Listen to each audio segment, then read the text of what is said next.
Good evening, as I knock stuff off of my desk. How's everybody doing tonight? Going to sit here and blah blah and yap yap while we wait for people to get in. Just went live. Should be live everywhere. Yep. Yes, live on TikTok, YouTube, and the old Twitch. Still getting the last couple of things set up here. Waiting for people to hop in. But we're going to try and finish up our Dreadnought tonight. Finally.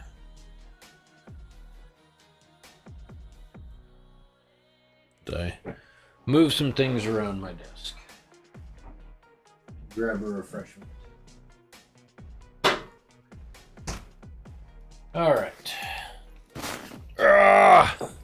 Let's go.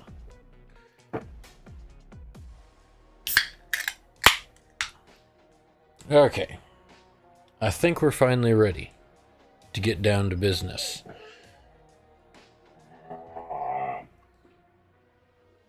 There's a grumpy puppy behind me because I closed the door and she can't escape right now.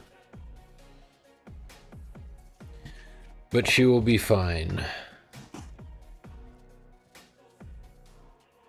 Okay, when last we left off, I only had the turret at the top of the Dreadnought to finish painting, which is what we're going to be finishing up tonight.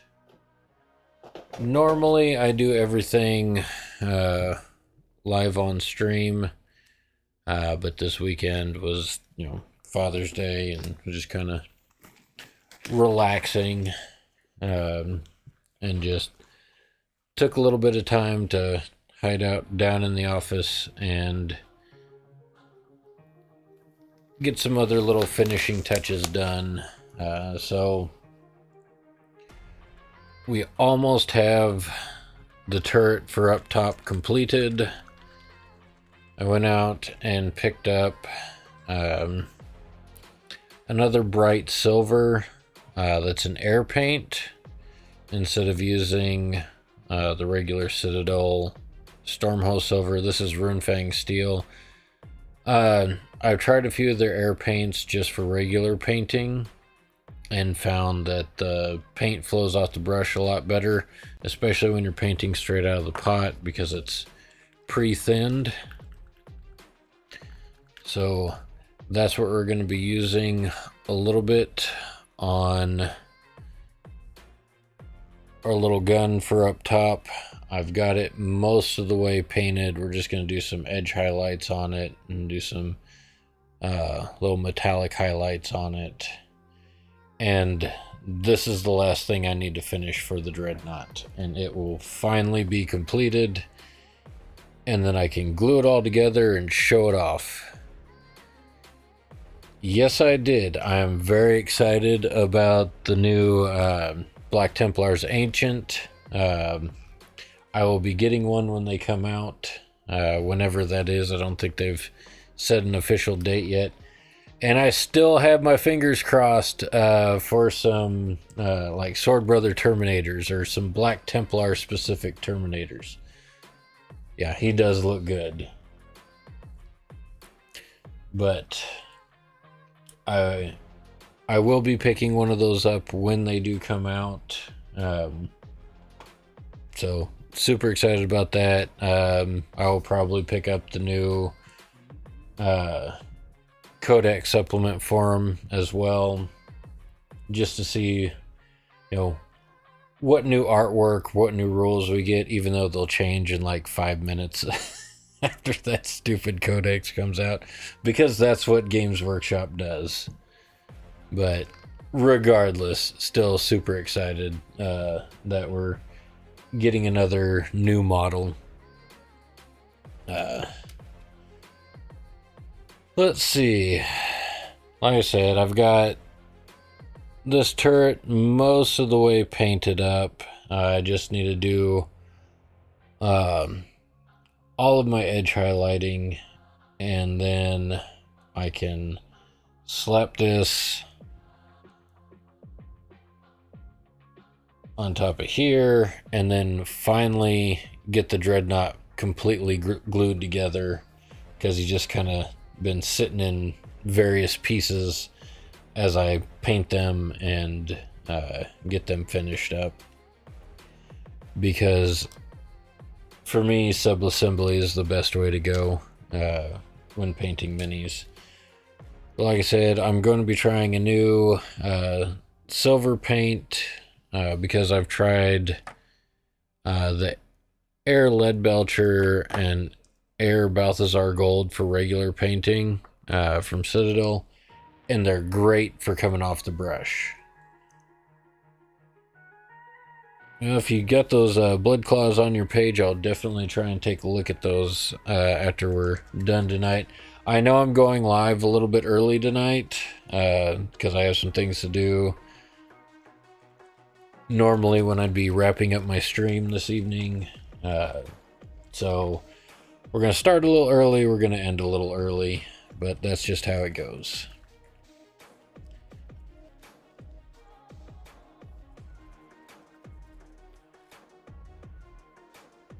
Alright, starting off with the metallic, because I won't need very much of this paint. Got my old man glasses on so I can see what I'm doing, and these are just, you know, reading glasses from Walmart. They work great for painting minis, just to get that little bit of extra magnification.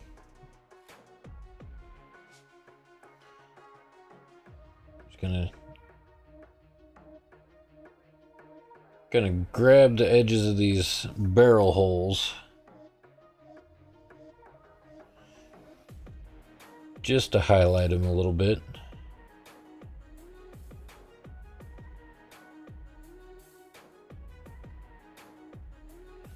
As I keep saying over and over again, that's one of the, you know, neatest part about painting minis is like little edge highlights here and there just add a lot of depth to your model.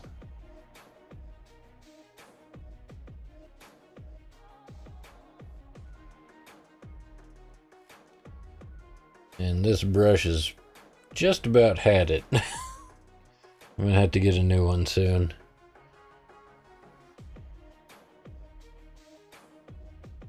And the Citadel paint pot is doing what Citadel paint pots do, and the flap is closing, making my life difficult.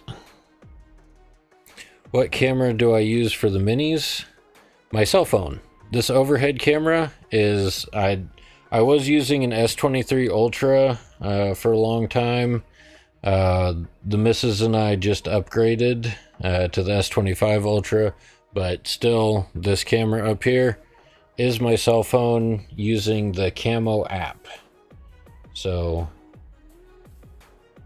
you know, if you got an iPhone or a Samsung phone or anything like that, use your cell phone with the Camo app hooked to your computer, connects wirelessly. It's great. You don't have to be, you know, using some super expensive camera setup.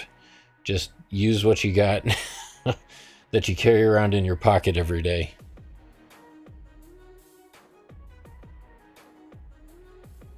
My face cam for the longest time was a Logitech C920. I recently upgraded to Insta360 Link 2C. It's, you know, still a webcam. It's like $150. You know, you don't have to have some super expensive DSLR fancy camera. Just, you know, be balling on a budget. Grab some cheap stuff. I've been looking for some time lapse when I paint my minis.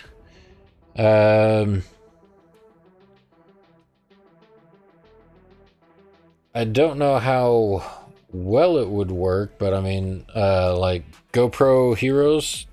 Thank you for the follow, Joseph. Like any of the old GoPros that have like the super lapse. Um, I've used GoPros for various things. They just don't talk to your computer very well without a capture card. So that's an option. If you got a GoPro, just like record what you're doing on the GoPro and then upload the footage later.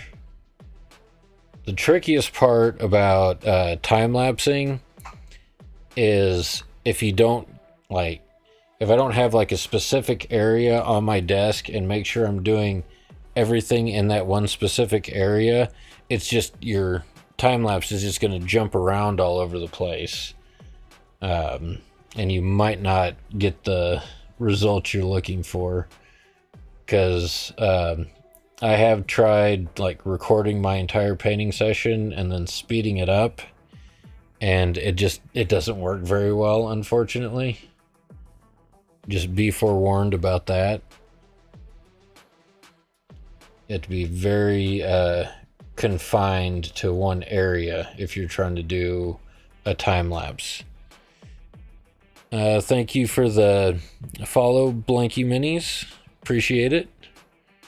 Yeah, I found that at the heart. Yeah. Like I threw like a 3-hour painting session into like Photoshop, Adobe Premiere, not Photoshop, one time, and like sped it up, and it was the most useless, headache-inducing video I've ever tried to watch.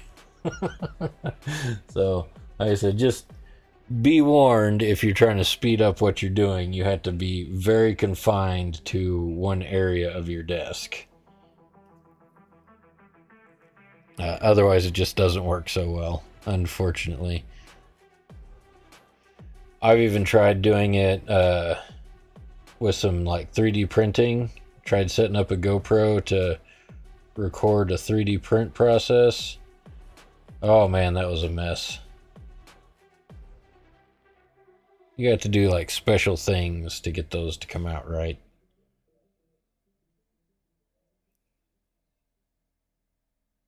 I'm not saying it's impossible, you just have to know exactly what you're doing. I experimented and failed spectacularly.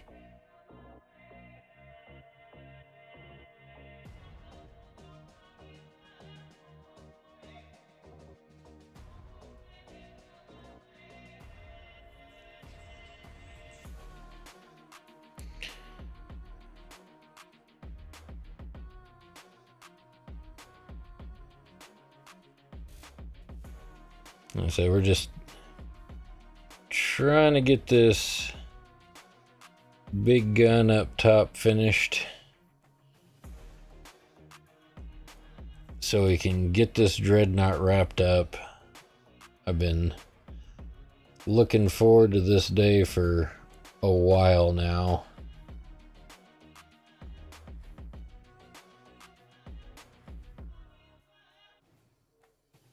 Be right back. I gotta go work in. I cannot talk, but I gotta go to work in the morning.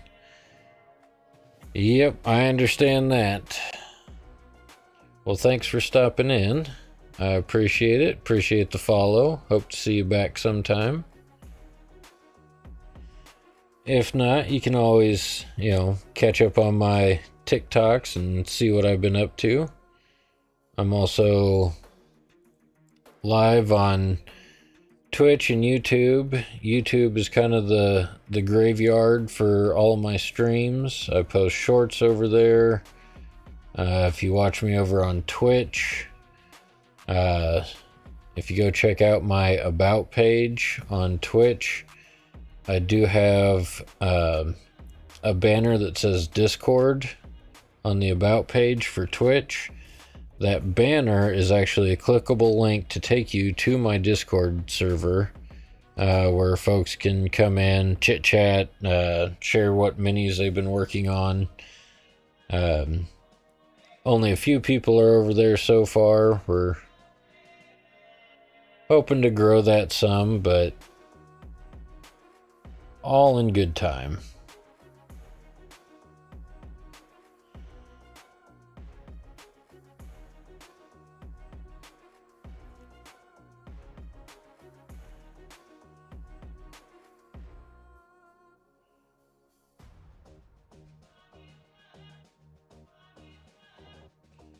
Yeah, just trying to create a community over there of folks who enjoy painting these little miniatures. It's always a good time. About to check on somebody. They've been posting off and on for a while. They were working on Sailor Moon themed Sisters of Battle, and they were coming out really well. Those are over on the Discord that they've been sharing. But they hadn't posted anything for a while, so I'm like, what's going on, bud? Come back. I want to see that project finished.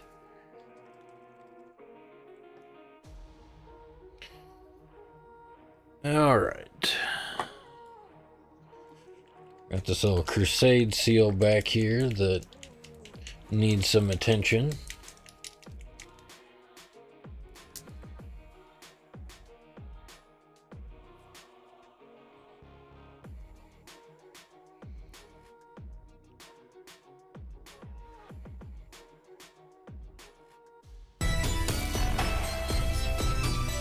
Thank you for the follow, SBC Banana Man 51 on Twitch. I appreciate it.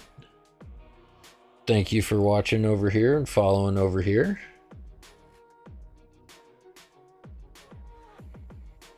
I did get my notifications working on Twitch again, finally. Blank Minis, alright. Thank you again. Yeah, you get notified even more every time I go live.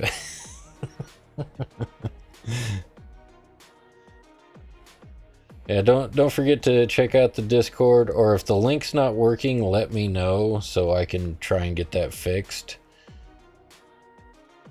I've been experiencing some technical difficulties with things as of late, and it's been very frustrating. Like not being able to hear my follow notifications on Twitch has been very irritating.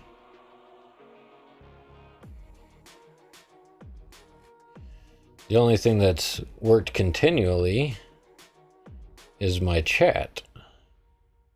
But that's some outside program that just seems to work. So I appreciate when programs work the way they're supposed to.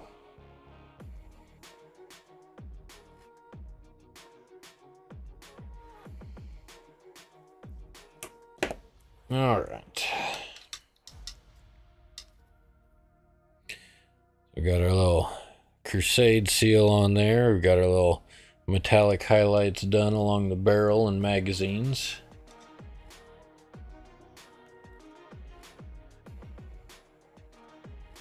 Oh, thank you. Thank you for letting me know. Unfortunately, I have my Discord notifications turned off right now because it sends a lot of noise through TikTok, and I don't want that going off constantly. Hey, Berserker Empire, how are you doing tonight? It's probably very odd seeing me live this early. I mean, I'm only like an hour early, but... But yeah, I had to go live a little early tonight because I had to take care of some planning things with the missus when she gets home. So I decided, hey, I'll just go live early, get a little bit of painting done tonight, hopefully get the Dreadnought finished up, because this has been a very long project. I've enjoyed all of it, but man, this has taken a while. Doing good. Almost done repainting your 3K Orc Army. Like I said, I do not envy you in that. Oh, I can't imagine, you know, not only painting a horde army in the first place, but repainting it after the fact. Especially 3K of orcs.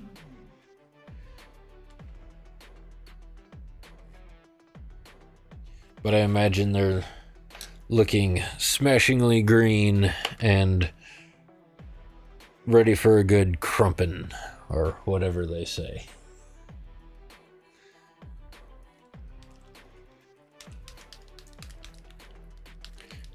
Orc lore is hilarious. I love it. They're just out looking for a good fight, and my paint is apparently trying to explode all over the place. That's always fun.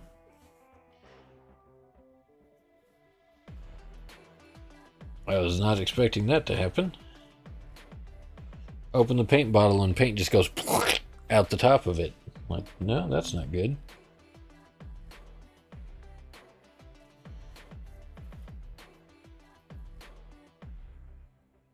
Fortunately, I don't need very much of this evening.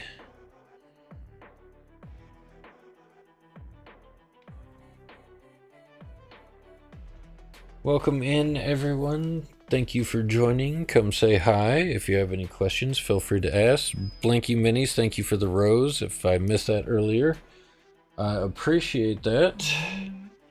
Get very frustrated not understanding what some of the sounds and notifications are on TikTok because I'm still relatively new to streaming over here.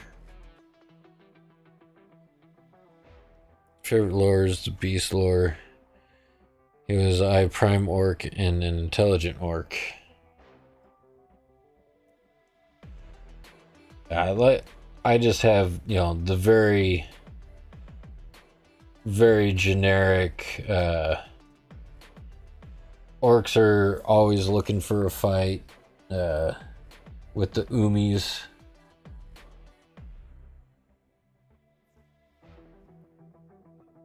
Of course, started a brand new war when their favorite commissar died because they couldn't fight him anymore.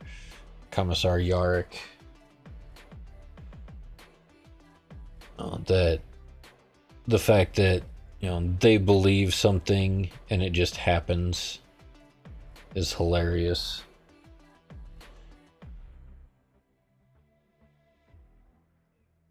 It's like they stack together a bunch of microwaves and put a 2x4 across it and call it an airplane and it'll fly. It's great.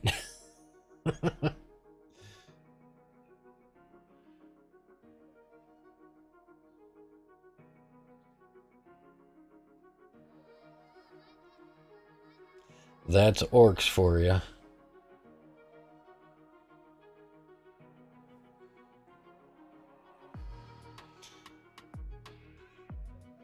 The true biggest threat to the galaxy if they were ever intelligent enough to realize what they were doing.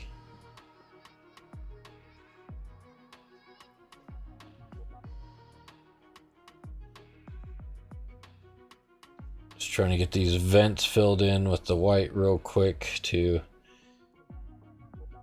carry the glow up, keep the consistency across the model, since all the other vents are glowing blue.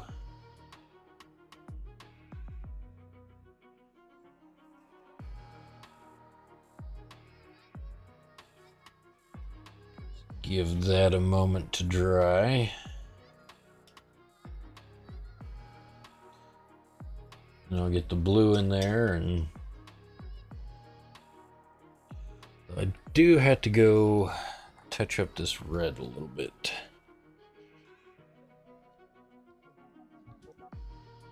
Always going back and forth between paints, trying to keep consistency across the model. Just the techniques that I've used while painting. Don't need a whole lot.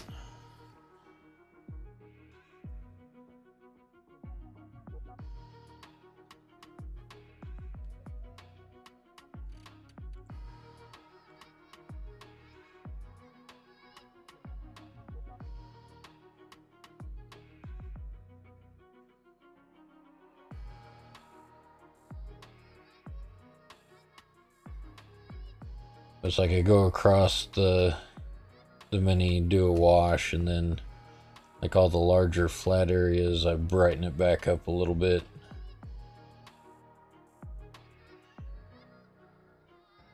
With the original color.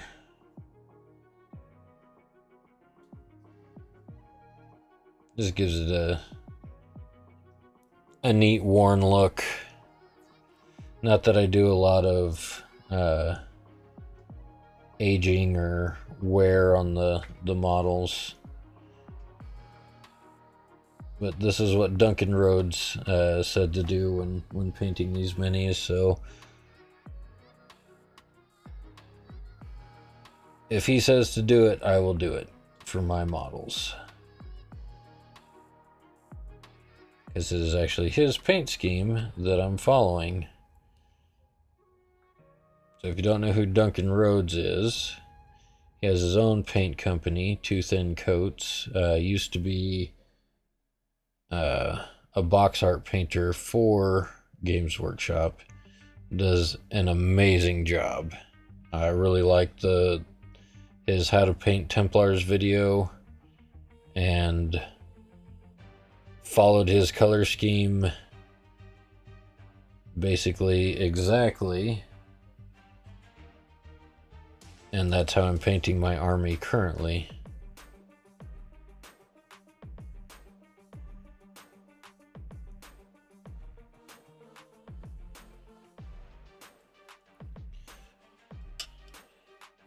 But by going over those little red bits again, it makes it not so shiny from the Nuln Oil that I put across everything. I was wondering, what are the basic steps in painting miniatures new to the hobby? There's several different ways. Of course, you know, number one, you're probably going to want to assemble the mini. Different people do this different ways. Some people will completely assemble the mini and paint it all as one piece.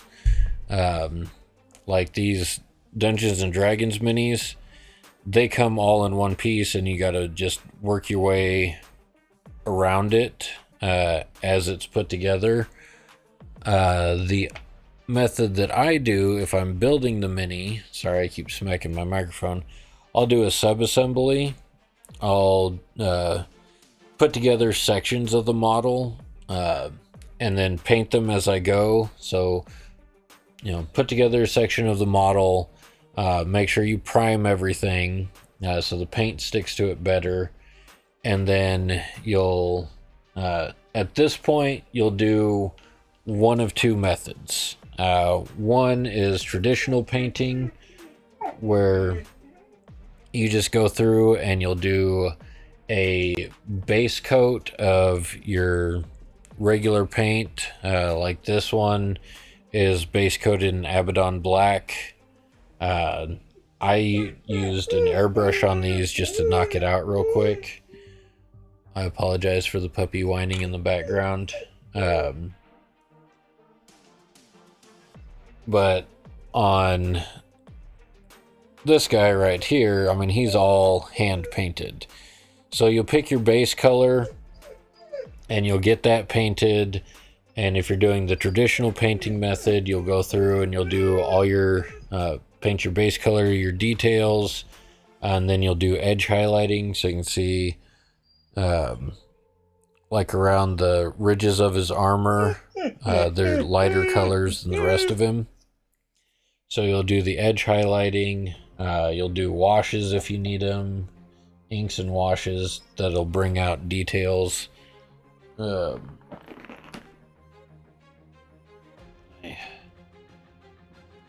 Grab the base of the Dreadnought here. So the base for the Dreadnought is a real good example. Thanks, Dink Wizard, for the live. So the base for this Dreadnought, I put it all together, and then I painted it all one color of brown, and then I used, like, it's called a wash. or a shade, Agrax Earthshade. I put that all over it. It just made certain parts of it darker. And then I used a dry brushing method with a lighter brown to bring out a lot of the details on it. So that's one way to do it. Another way you'll hear a lot of people talk about and a lot of people talk crap on is called slap chop. So you'll take a mini, you'll paint it black or a very dark gray, and then using a dry brushing method, it's a Brutalis Dreadnought, Lucas.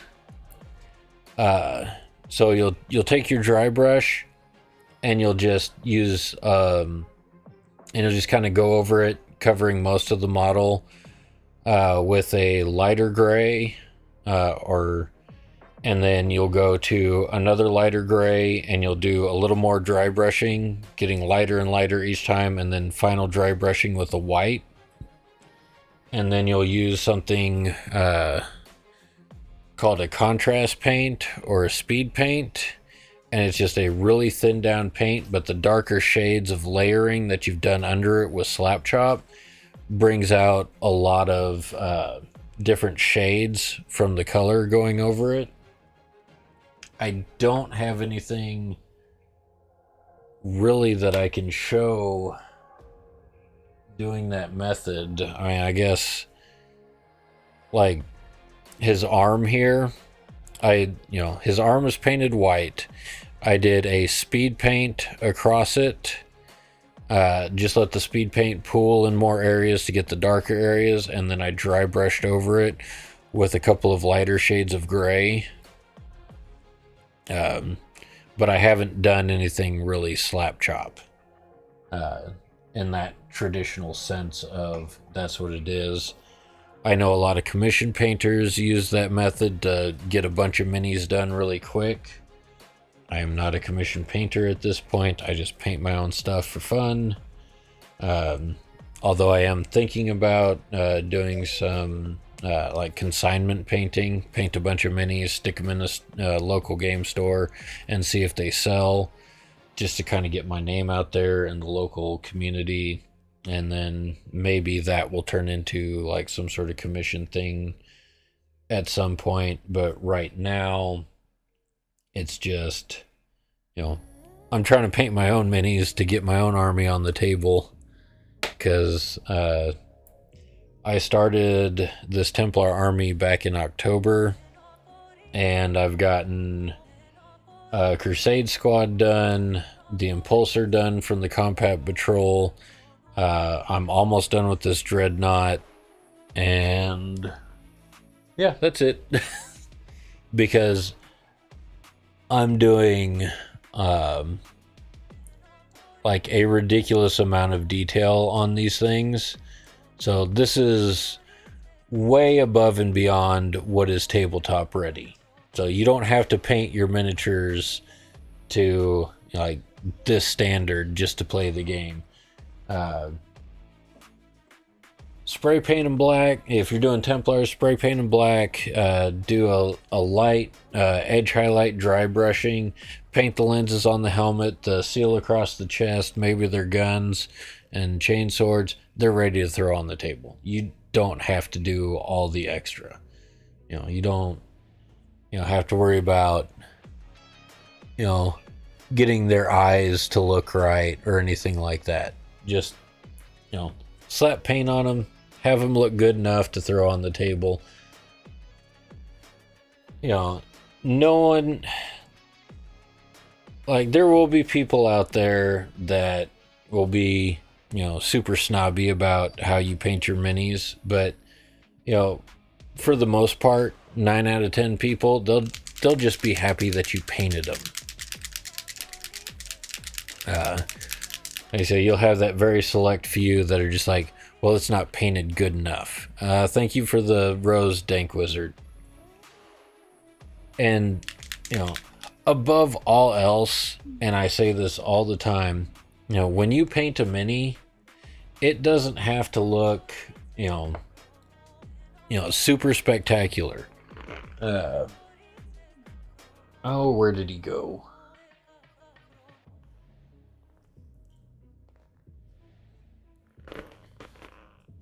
I used to have a firstborn Space Marine sitting on my desk that I just threw some paint on him just to, just to get it done. And it looks awful. But it's tabletop ready. Gotta head out. Thanks for the info. Hope to catch another paint stream. Thank you, Dank Wizard. Hope to see you again. Have fun in whatever you are doing after the stream. I said, I wish I could find that other Space Marine, but he's wandered off. Oh, I was about to grab another one, but I don't remember where I put him either. I've got an old Aasimar Paladin for D&D that I painted a long time ago that isn't the greatest paint job either. But I just enjoy painting minis and, going live and rambling to strangers on the internet. Give me one moment. I'm going to open the door so the dog can run around. There you go, sweetie. I don't know what you're getting up for. You're just going to come right back in here. I know how you are. Ugh. I have the very vocal puppy and then the older dog who just likes to be a couch potato. But the couch potato will be back.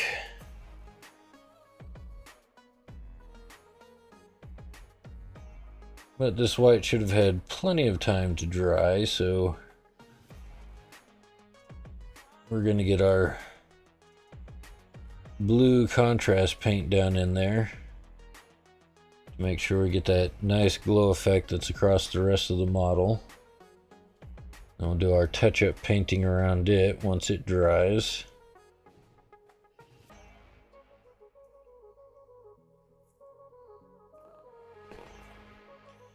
It was like everywhere else on the model that there's... Thank you, Lucas Ottenbright, I believe is how you say that. Thank you for the follow. It's like on the rest of the mini, it's like everywhere else there's one of these little vents. It's got kind of a blue glow coming out of it.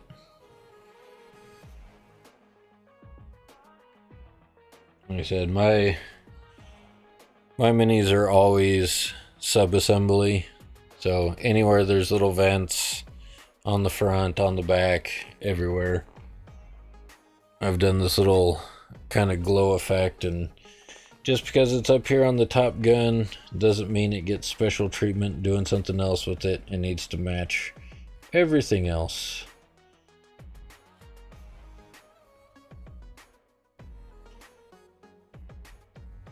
Like I said, this is the last little bit of this guy that I have to get painted, and then I can do the final assembly on it. And after, 50 some odd hours, it's finally done. You do not need to spend 50 hours painting one mini. Slap some paint on it, do a couple of edge highlights, paint a couple of details, throw it on the table, and roll some dice. Have fun. I'm just being extra.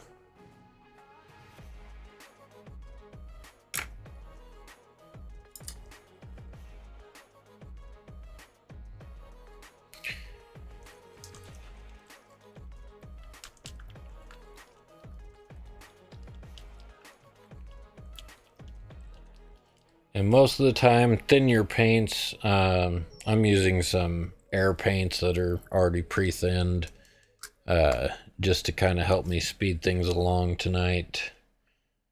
But like all my edge highlights are standard Citadel paints, so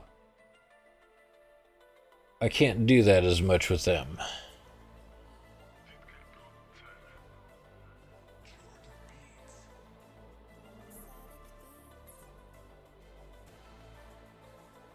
But we're just kind of going around the edges of the vents, getting them blacked out again, so that glow is very much confined only to those areas where it's supposed to be. I should probably let these dry a little bit more, because I can see the contrast paint leaking out and preventing the paint from sticking.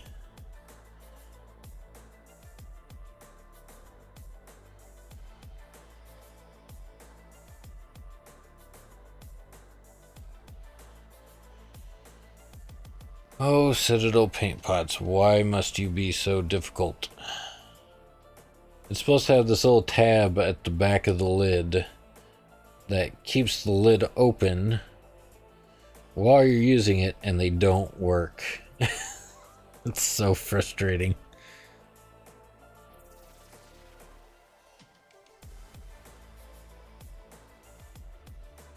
I say we're just doing some quick touch-up work, so not that big of a deal.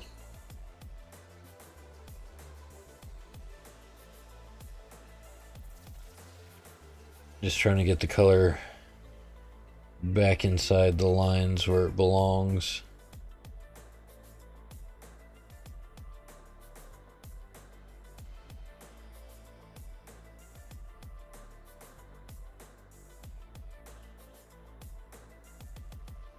So we can hurry up and get to our edge highlighting. Sup, buddy? How goes the dread? Last pick I saw it looked fantastic. We're finally on the last piece of it. This is it. Once I get this gun painted, I can finally finish gluing it together.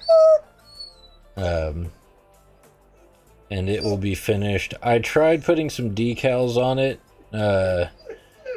Didn't like the way they looked, so I peeled them back off across the front of it. I know what I want to put on it. Hey, Complicated Gaming. Your dog can't take it, so excited. No, she's just bored because I'm not playing with her and giving her all the attention right now. Because that's what the puppy does. I wish she was excited about me finishing my Dreadnought.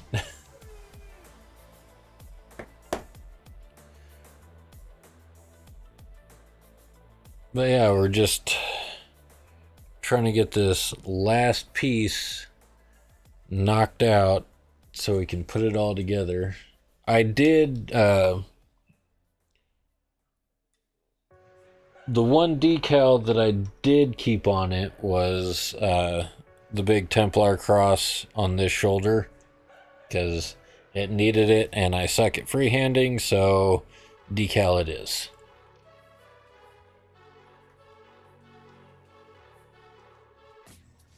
Take a break from painting, but I'll be playing Night Rain and probably be getting back at it. You need to get back at it. I'm still waiting to see the rest of that Sailor Moon squad. I don't have any pictures of them all together if you're done painting them.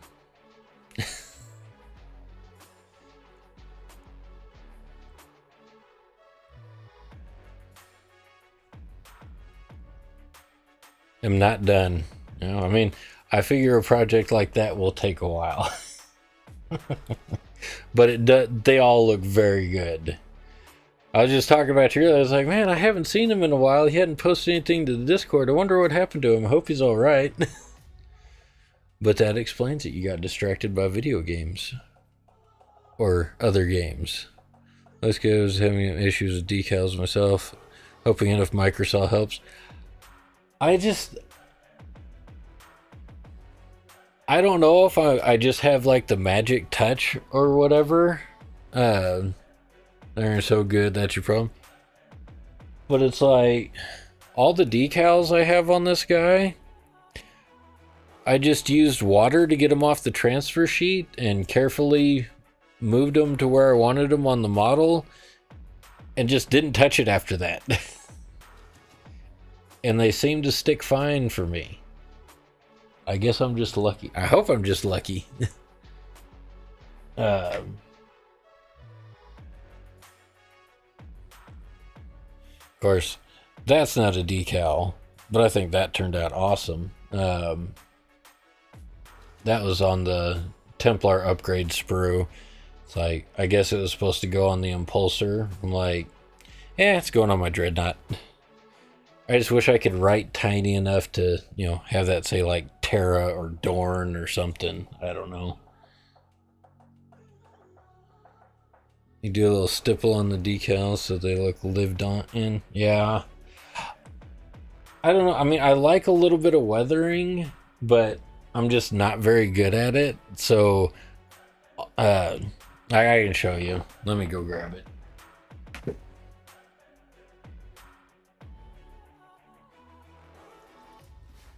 Like, I tried to do weathering on my impulsor, and it just looks dirty.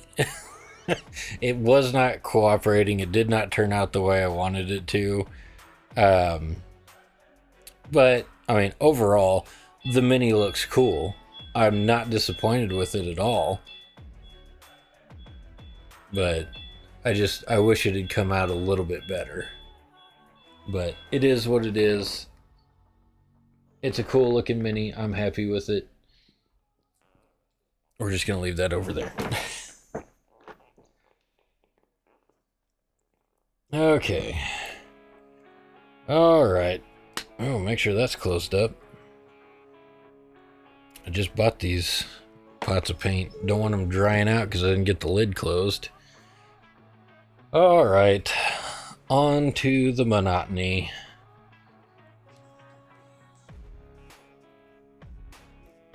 Gonna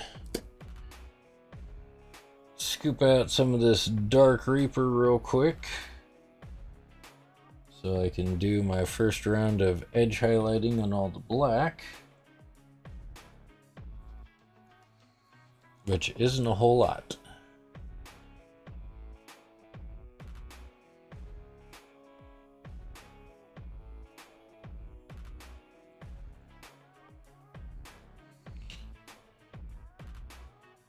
And as always, thin your paints.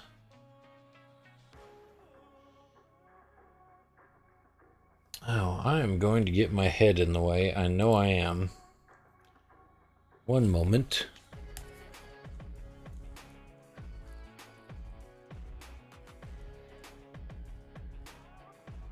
There you go. Now I won't get the brim of my hat in the camera, which is why I like this hat. Too much paint on there.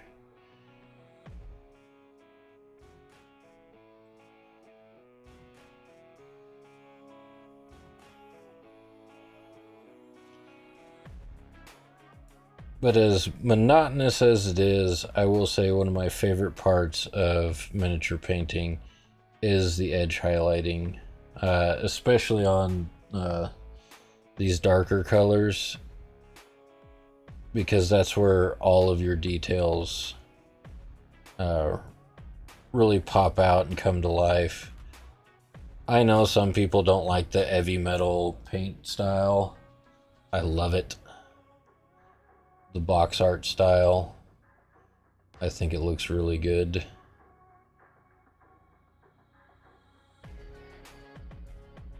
Which is why all of my minis are painted this way.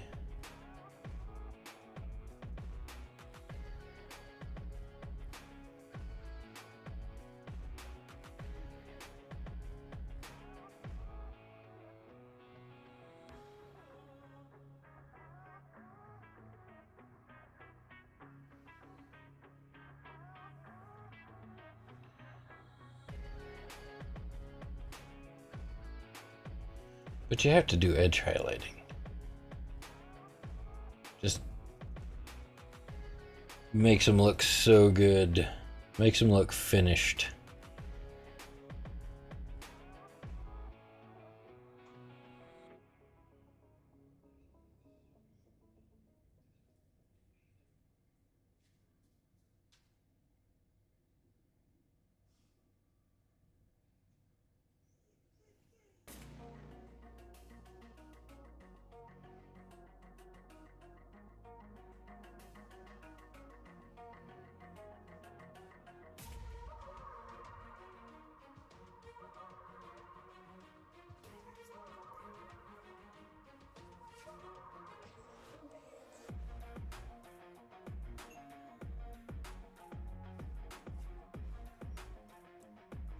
And as usual, I'm sorry when I'm doing like, you know, really fine detail work and I'm trying not to mess up.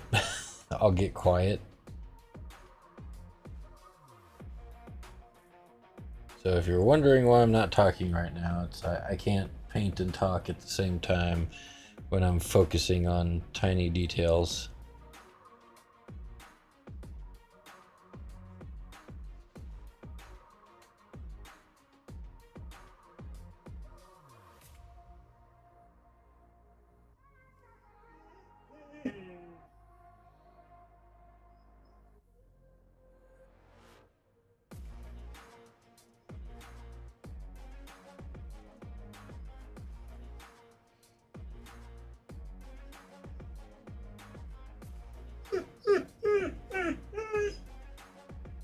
Can I help you, Nezuko?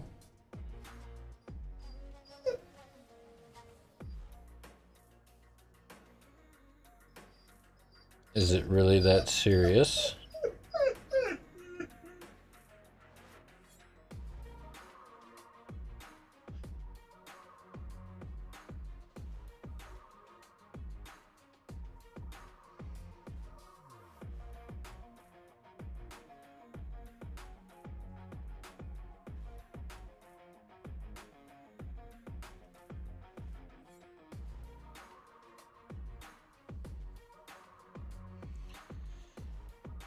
Okay, that is round one of edge highlighting done. Fortunately, this dries fairly quickly. No, no, I'm not. I lied. I missed a spot.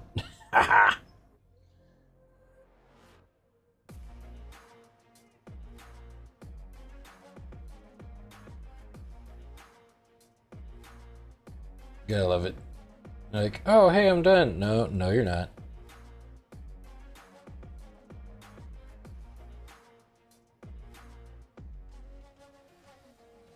Missed a couple spots.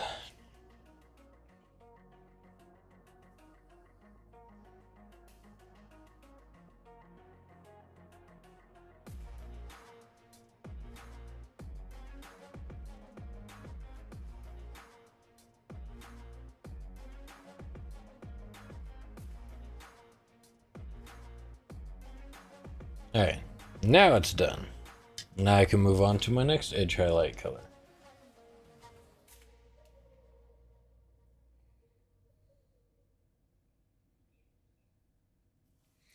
And I need to take some time to do some brush maintenance this evening when I'm all said and done painting tonight, because I have been neglecting it and my paintbrushes are looking a little rough. So the second round of edge highlights is going to be some Dawnstone.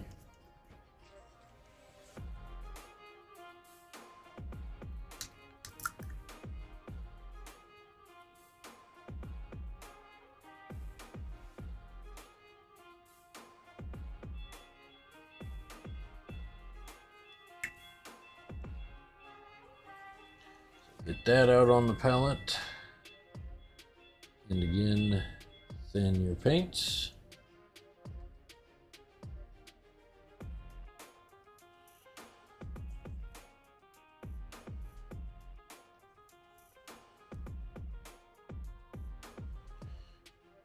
Just look at the edge of that brush and see a big old blob of paint. Like, nope, that's not gonna work.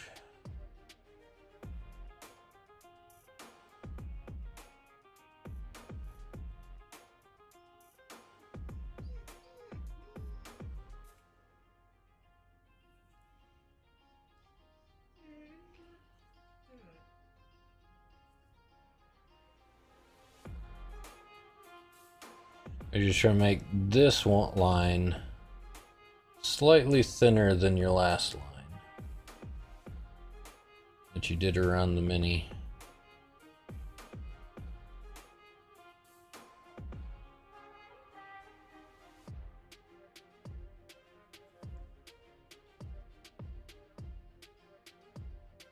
Gotta bounce, friend. Maybe back later when I try to help you. Oh, take breaks as you need them. I hope to see you around. Enjoy your hobby time.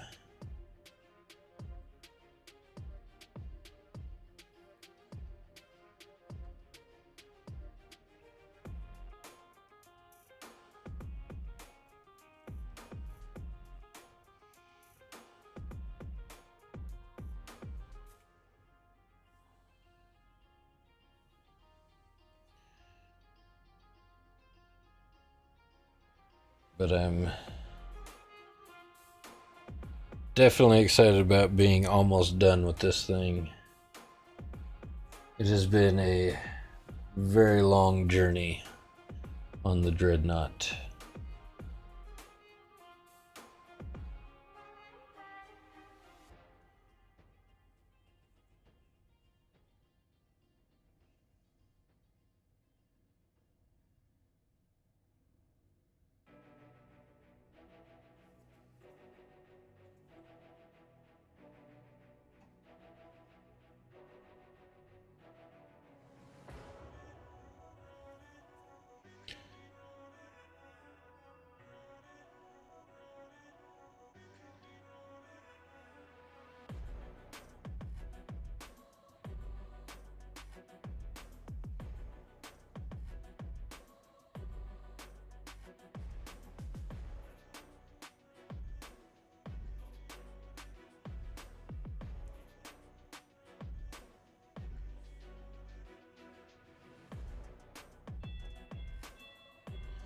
If you hear a doorbell in the background, that is the puppy wanting to go outside. Even though she's already been outside 57 times, she's just bored and knows ringing the doorbell usually gets her extra attention. Imagine explaining to your coworkers how you've been edging all night. Funny thing is, some of them watch me edging all night.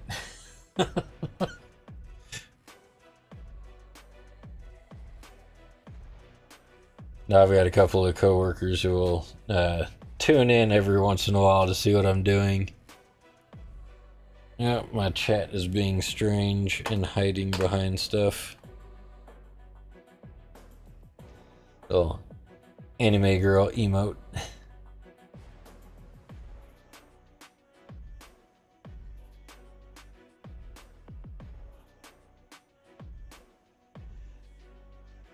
Actually, our general manager follows me on TikTok, and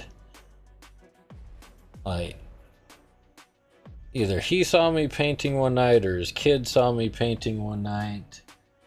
No, it must have been him because his name popped up at the bottom of the chat and TikTok. How often do I stream paints? Usually Tuesdays and Thursdays is when I stream painting.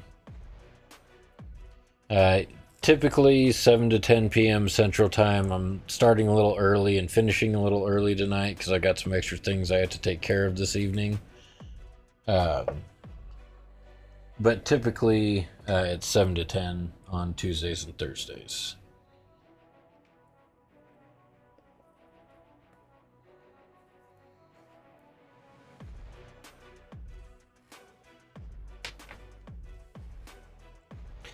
That is my allotted painting time for the week. Oh, you're welcome.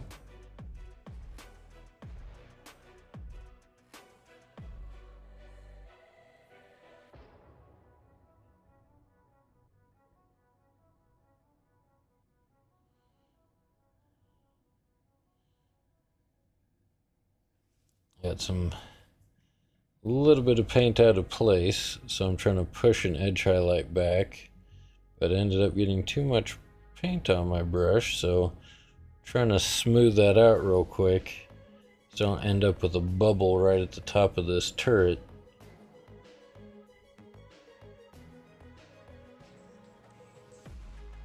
There we go.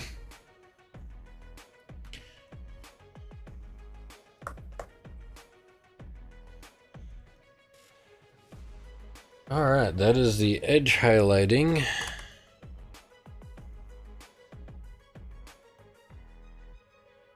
For the black parts.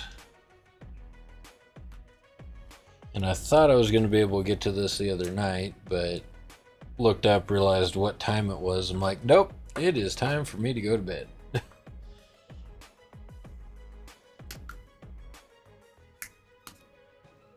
So I'm just going to grab some Evil Sun Scarlet real quick.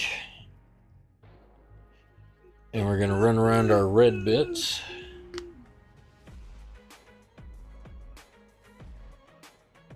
Again, drop some of this on the wet palette.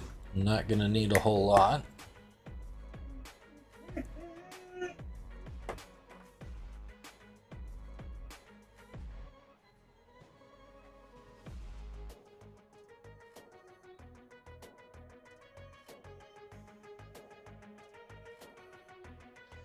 Thin out the paint a little bit. Of course, now we've got a little bit extra to do because we've got our Crusade seal over here.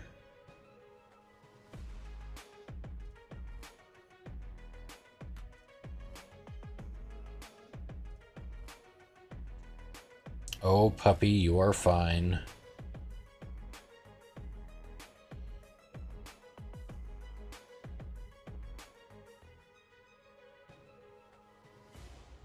She's also very upset because the weather's a bit nasty, so we can't go play frisbee. She very much enjoys her frisbee time.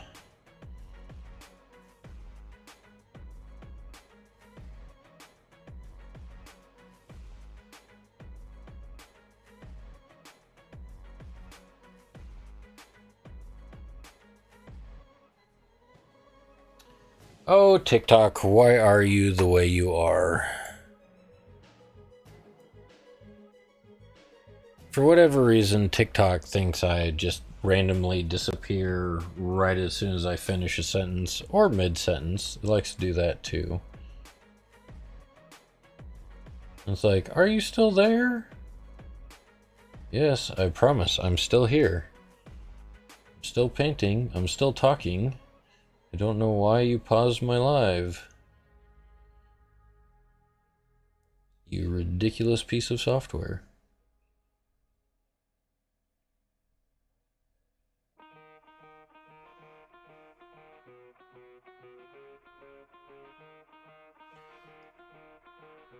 Yeah, we're just trying to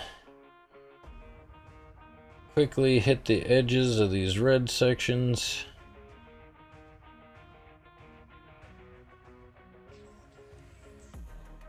Without getting extra paint anywhere else, which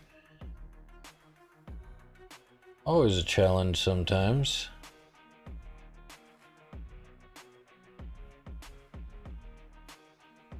Especially around these like little lenses, because there's not a lot of extra room around them.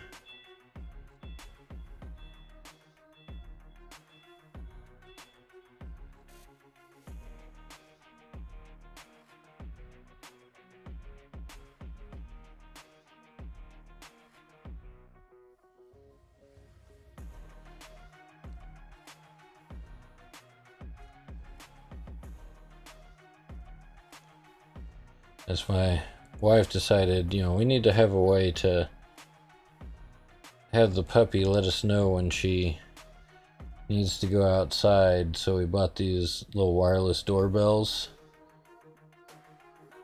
And the puppy has learned, it doesn't matter what you push the button for, you get attention.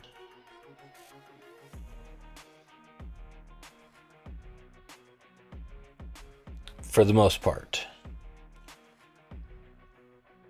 But right now, which is probably why she's ringing it so much, like she knows I'm busy doing something and wants the extra attention. So she'll go ring the bell over and over again, which I'll probably pause here in a minute once I get this other little bit of edge highlighting done and let her out briefly. Like I said, it's storming outside, so I don't want her outside for too long.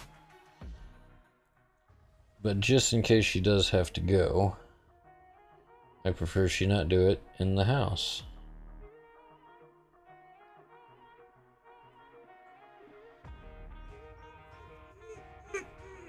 I hear you, sweetie.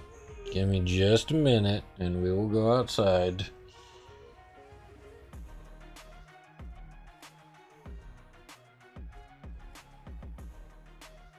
Because we're at the part where I can go a little bit quicker now. I'm not around the tightest details.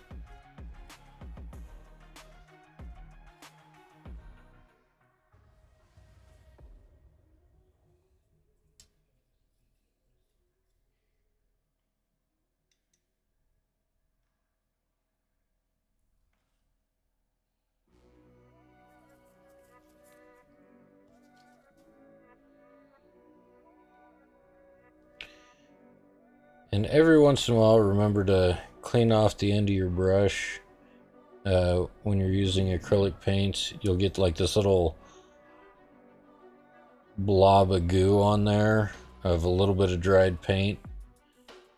And it deflects the end of your brush from going where you want it to. And it's super obnoxious.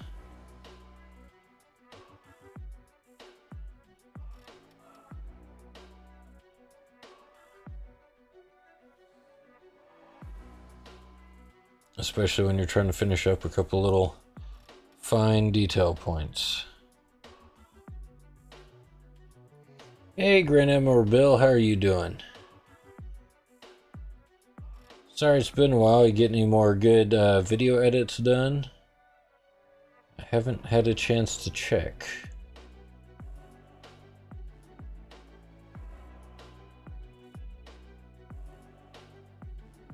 And TikTok is horrible about saying, oh hey, this guy made a new video.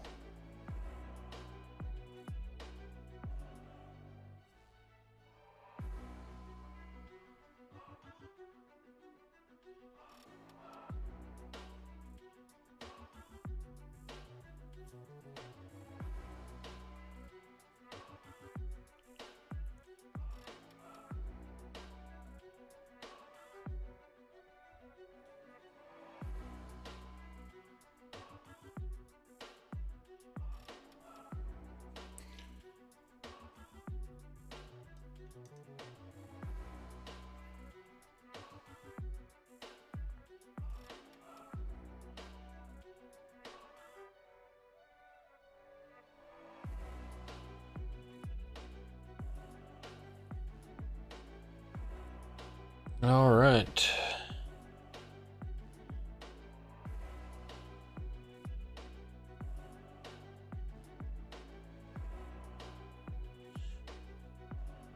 Almost there.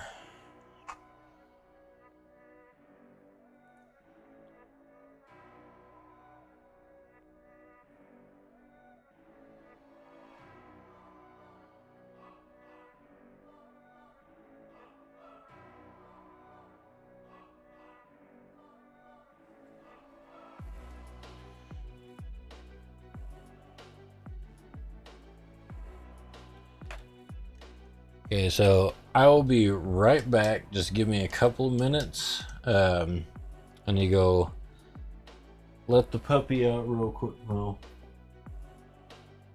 are you fine for a little while?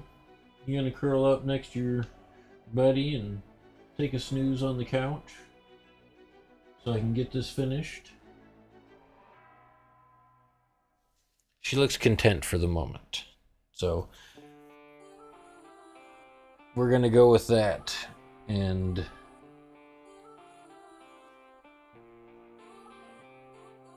get some final details painted on here.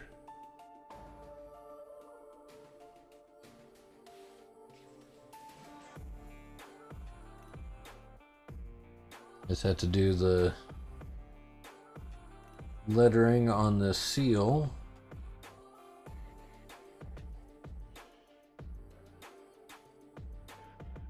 And not that I do lettering, I do squiggly lines.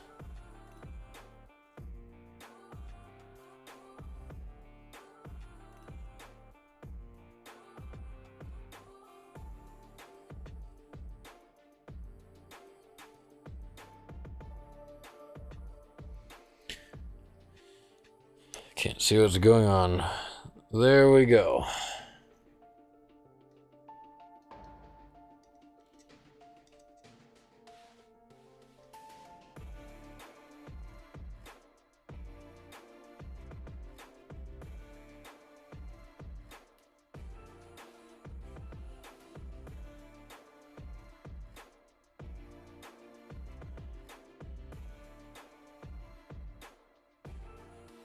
I'm not gonna mess with that. I'm not gonna worry about it.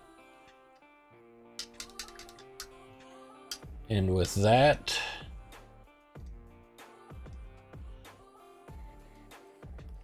well, I do have one final thing left to do. I need a larger brush for this.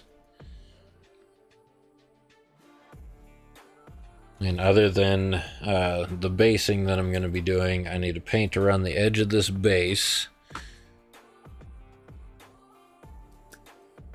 And we will use some of our regular paint for that, because I need a little bit thicker so it covers faster.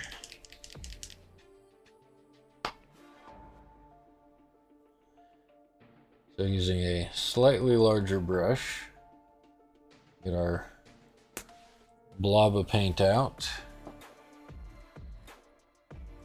And even for this, even though it's a kind of a larger rushed area, still want to thin our paint down a little bit. That way we get smooth paint all the way around the edge of the base of the Mini.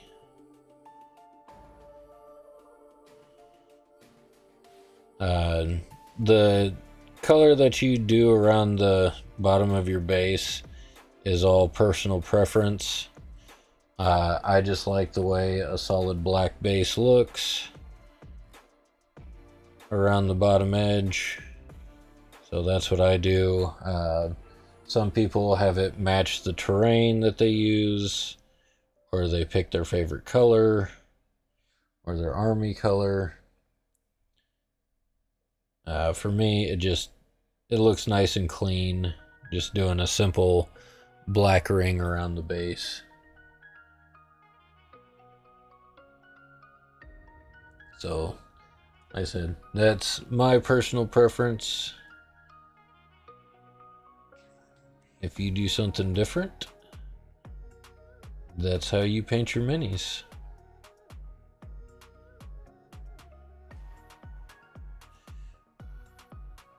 But I'm going to scoot around this base real quick. And then we're going to pop this thing together so we can almost see the final product. See if I need to make any small adjustments before I glue them together.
Almost there. Just got that last little bit to connect it.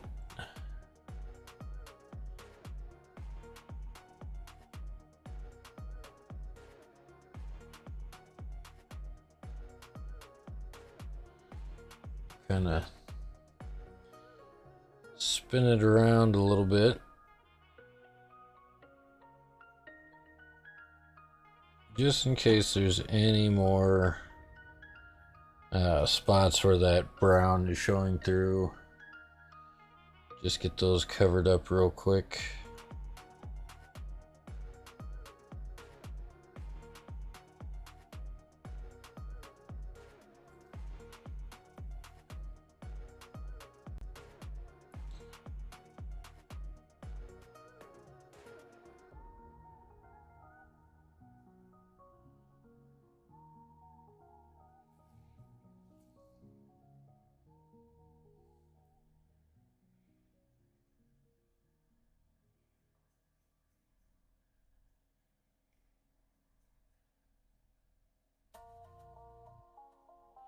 And I will be adding a little bit more to the base.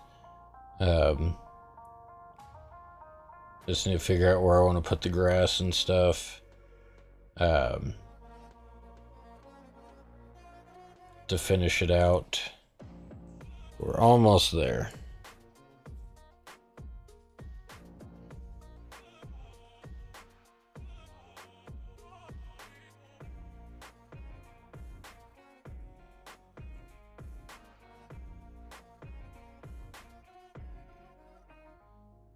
And the really nice thing about acrylic paints is they tend to dry fairly quickly. So that's what allows us to keep moving through our painting every time we're live streaming.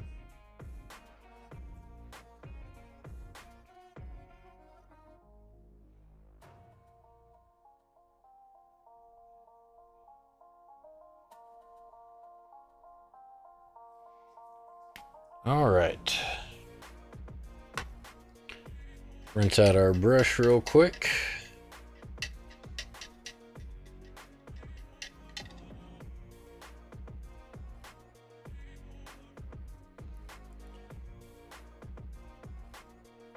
Playing Ravefield M. Not familiar with that. Might have to look into that. Alright, like I said, this guy is not glued together yet. So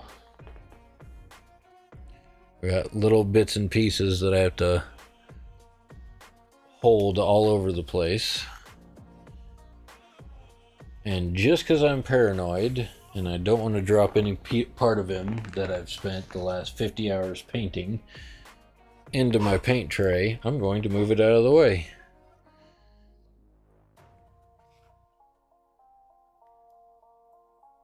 Okay. Arms are not cooperating. Stay. Right, there we go. So, like I said, we've got our legs. We've got our sarcophagus section, and the parts to the lid do move. Made sure not to glue those in place.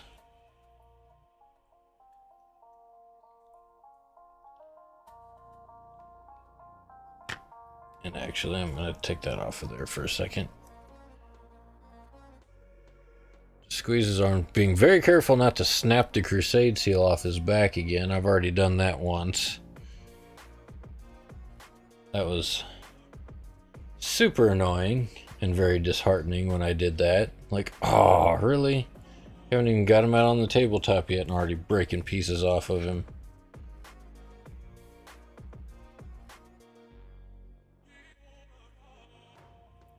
All right.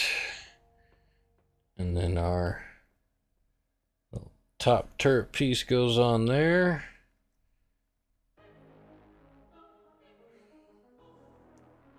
Oh.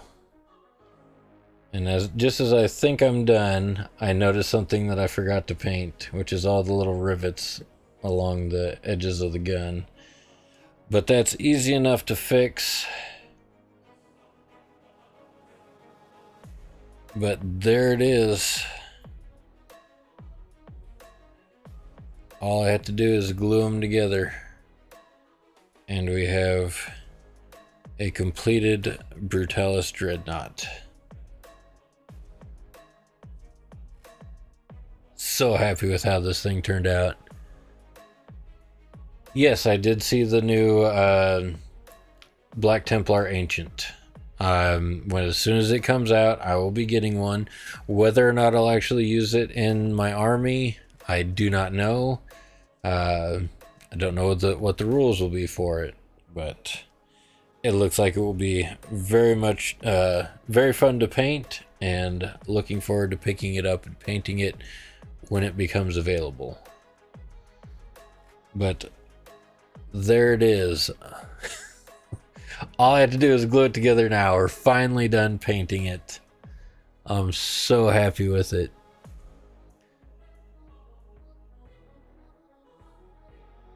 I wish I could paint tiny lettering, but I suck at it. So those banners will probably stay empty. unfortunately. But yeah, so happy with this guy, how he has turned out, ready to glue them together after all this time. But like I said, I missed the rivets on the gun, so I need to take care of those real quick. Hey McCrag, how's it going? How are you doing tonight? You caught me showing them off, putting the finishing touches on it. Because we're finally done painting, or nearly done painting. Just painted my Castellan and Sword Brethren. Yeah, the Sword Brethren are on the shelf behind me, along with my Emperor's Champion and Grimaldus and Helbrecht, all waiting to be released from their sprues, assembled and painted. But I'm just not quite ready for them yet. My next few painting streams, I'm going to be working on some D&D minis to try and put in a local game store under consignment to see if they sell. Start, potentially start making some money painting miniatures. And then see if maybe that will eventually turn into potentially doing some commission work. As I said before, I don't currently do commissions. It's not entirely off the table. I would like to finish my army before I start doing commissions. But there are still more minis I need to buy. And money is becoming very tight right now. Of course, there's a spam bot on Twitch. Really? I don't have enough room on my desk to do this. Ban, goodbye, go away. Do not spam my Twitch chat with stupid shit.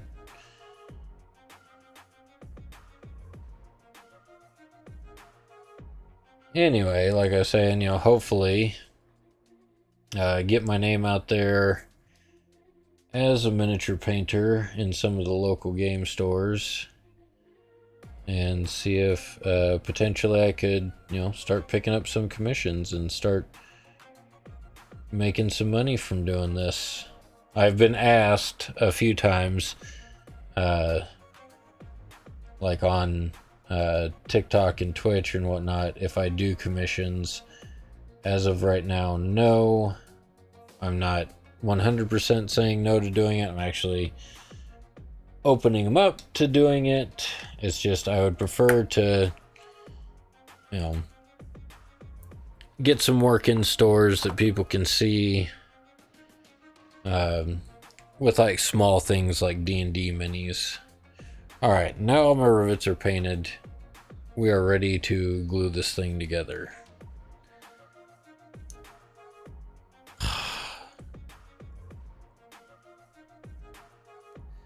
This is like the most nerve-wracking part. Yeah, see, here's one of the decals that I stuck on him and didn't like and ended up taking back off. Anyway. Go away. It wasn't the Crusade seal I intended on using anyway, so my feelings aren't like really hurt about having to take it back off.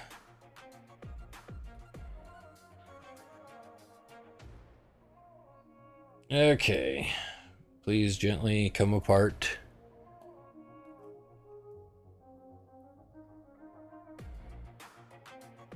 All right.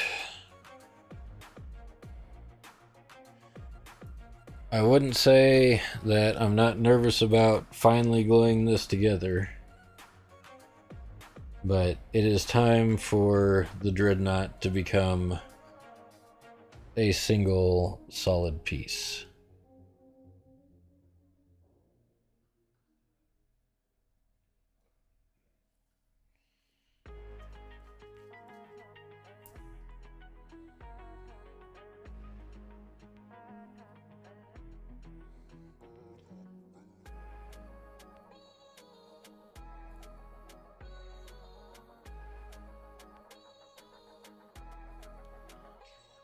There it is. First major piece glued together. Ah.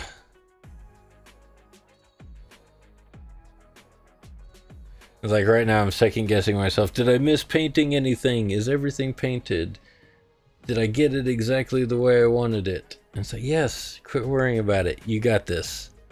It's done. It's time to put him together and call him complete.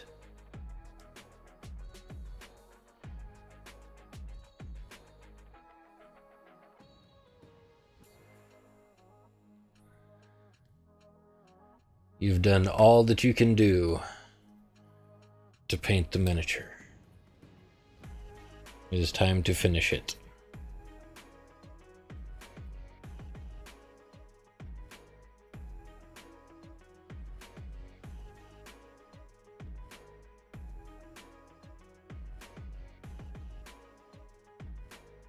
Come on, paint, or paint, really. This is not paint, this is super glue.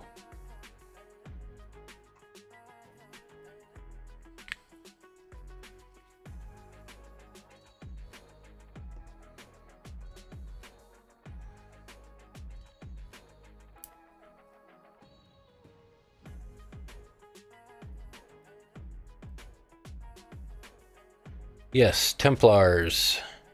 We're just finishing up just finished painting my Brutalis Dreadnought. I am finally gluing it together. And second guessing myself on gluing it together. Even though I know it's done, I've painted it well. This is like the peak of my abilities.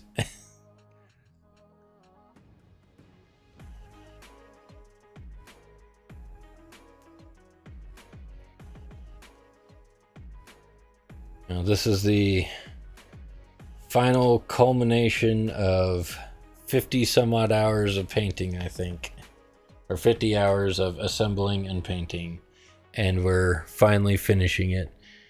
If orcs paint it pink, it's faster than light due to it being lightish red. Yes, I agree.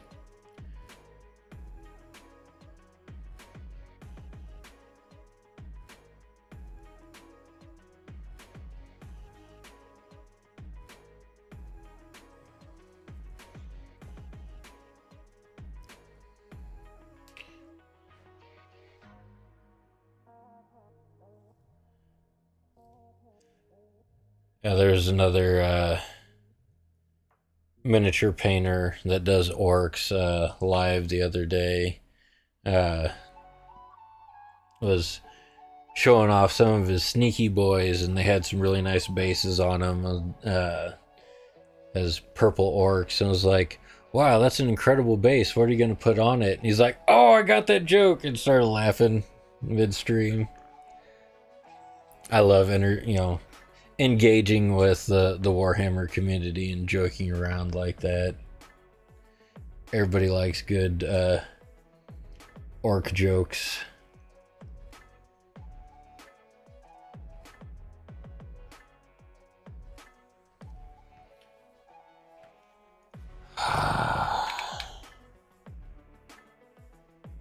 Sometimes the nozzle works, sometimes it doesn't. Fortunately, this has both a brush and a nozzle.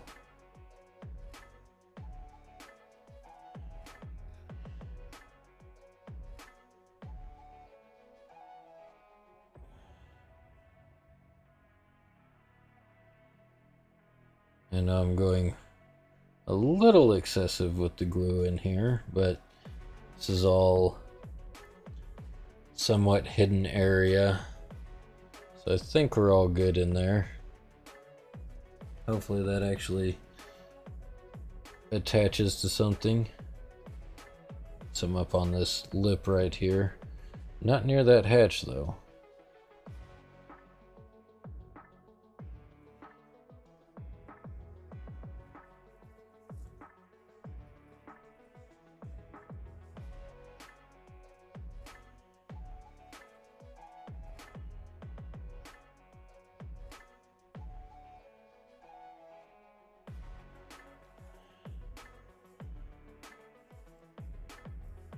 But this is it. We're finally finishing him. Ah. Please don't fall apart.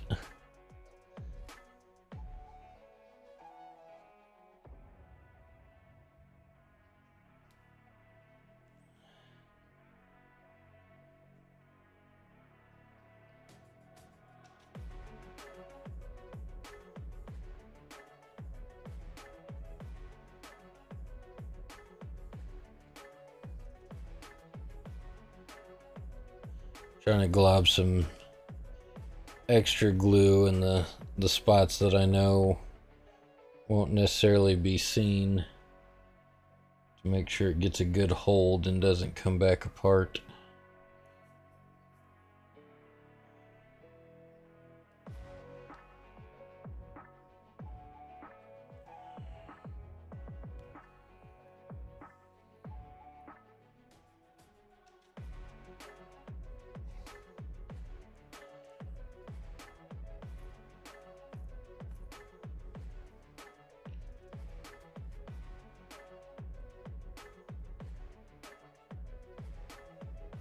All right.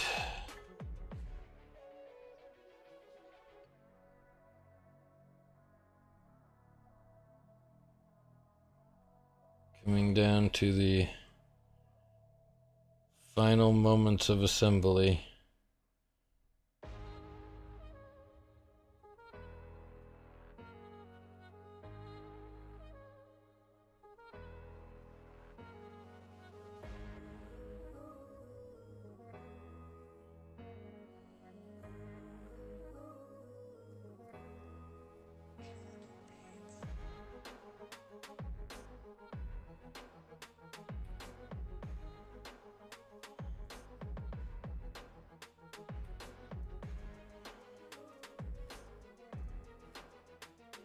Let that pop into place.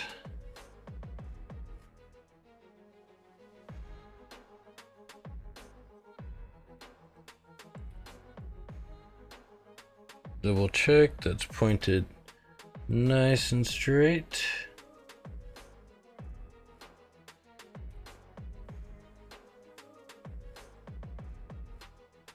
All right, this is it. The last blob of glue that's gonna hold this all together.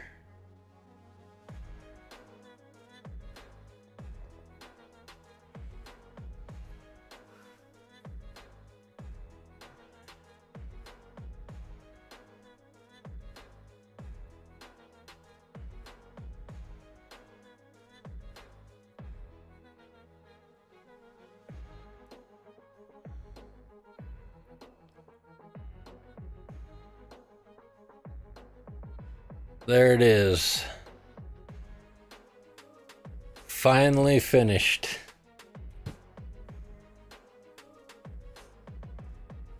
Look at that.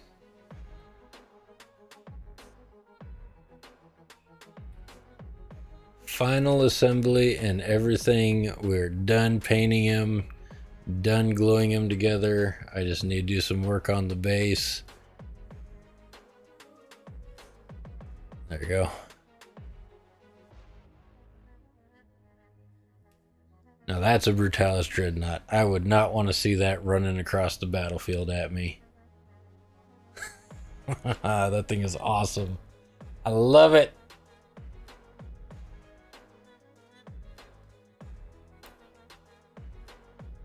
Alright, let's put the top on the glue bottle before I knock it over and make a mess.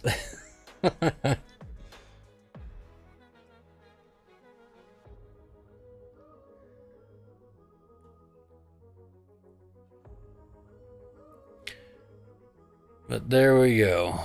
One Black Templar Brutalis Dreadnought. Finally finished. Thank you for the follow, McDearton. Much appreciated. Welcome to the club.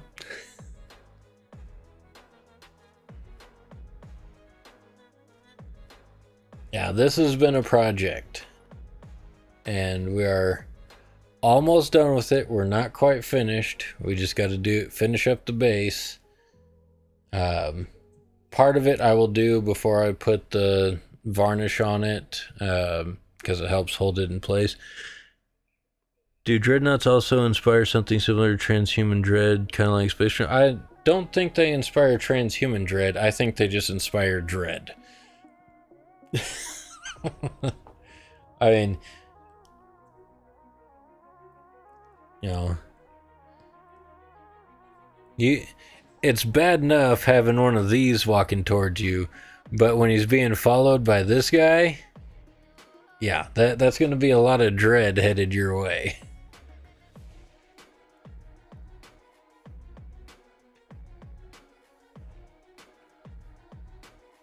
I mean, even this guy walking up next to it, you're going to be second guessing what you're doing for the day. Anyway, you can send a picture of your Dreadnought. Actually, yes, there is. If you look up my username, that should be on my page on TikTok, but I do have a Twitch channel. It's twitch.tv/Dune_Gunner. And on the About tab, I have a Discord. On the About tab, there's a Discord banner. It just says Discord. You can click on the banner, and it will take you to my Discord server. And there's a whole section in there for sharing your works in progress, whatever finished models you have done. Just go ahead. It's open to anybody who wants to join. Just head over there and you can share whatever pictures you want, as long as they're, age appropriate, safe for work. Don't be posting some, weird stuff over there. I know people on the internet, they do weird stuff. Behave yourselves. I'm saying don't just go posting random pictures of whatever. Hobby related, please. I mean, yes, I understand there are some risque Slaanesh models, but I don't think there's any that go into that, crossing that hard line of revealing into adult.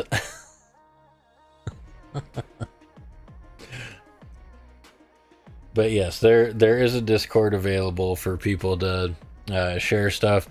Or on TikTok, you can go to one of my videos and do a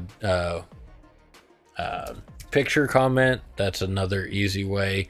But it's much easier to see pictures from folks on the Discord.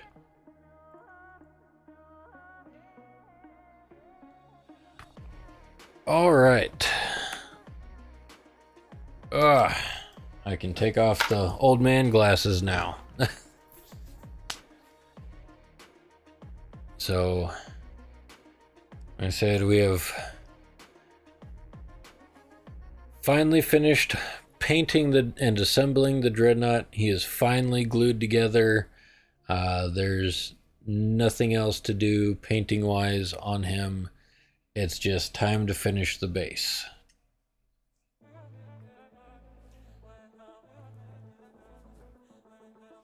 And I'm going to continue handling this thing with gloves because I don't want to accidentally rub any of the paint off. That's very frustrating when you do that.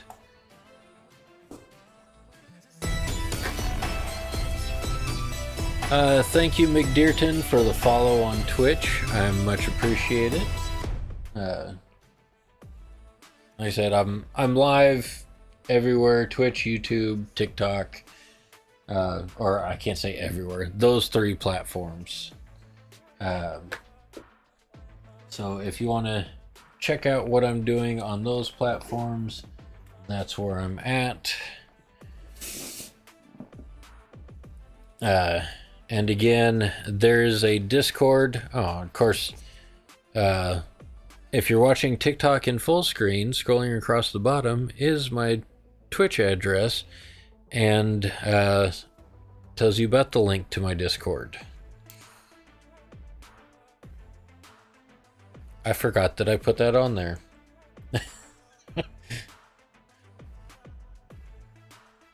Anyway, All right. Let's put some grass on this base. I'm not going to do it everywhere, just some spots here and there. Make it a little more interesting.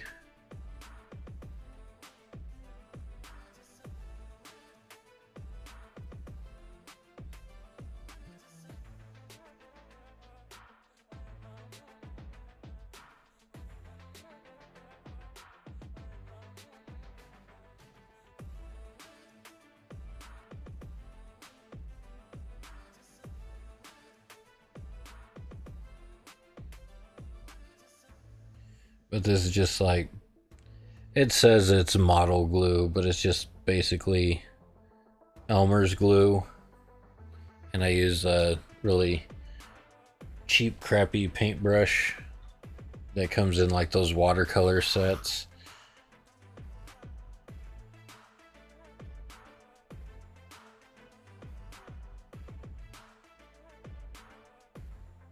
I'll just drop some on there. Mash it into the glue.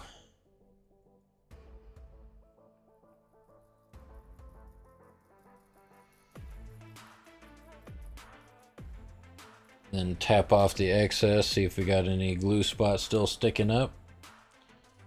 Tap a little bit more on.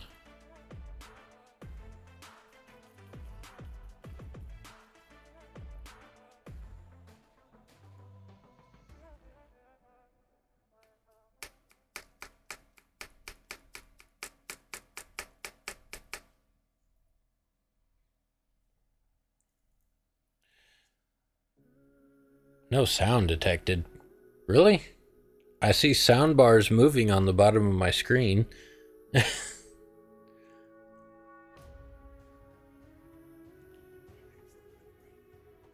Okay, so like I said, right now we're just adding some grass here and there on the base.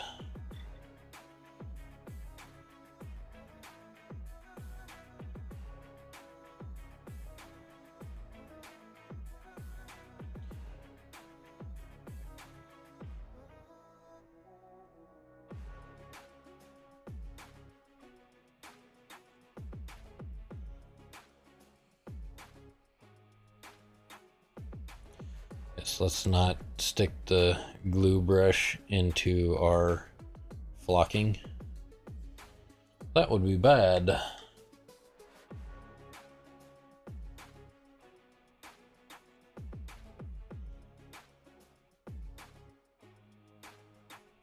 But trying not to make a massive mess on the desk while doing this. That's why we work in small sections.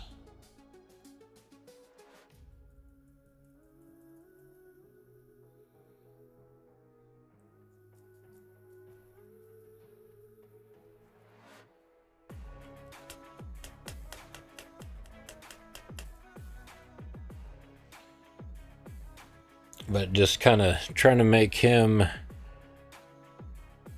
kind of match the terrain that the rest of the Space Marines are on.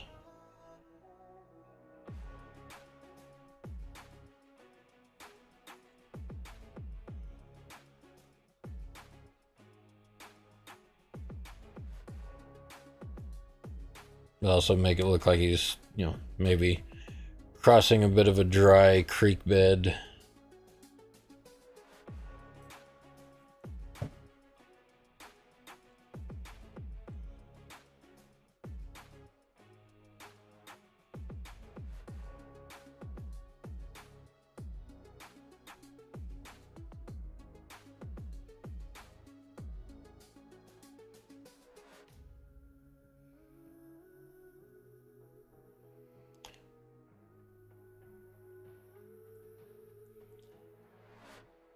Yeah, I probably could spread it a little bit easier. I leave it a little bit thick. I don't know why.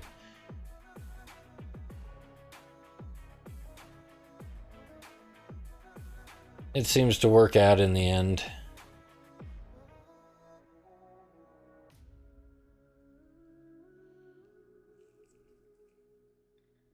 So I just run with it.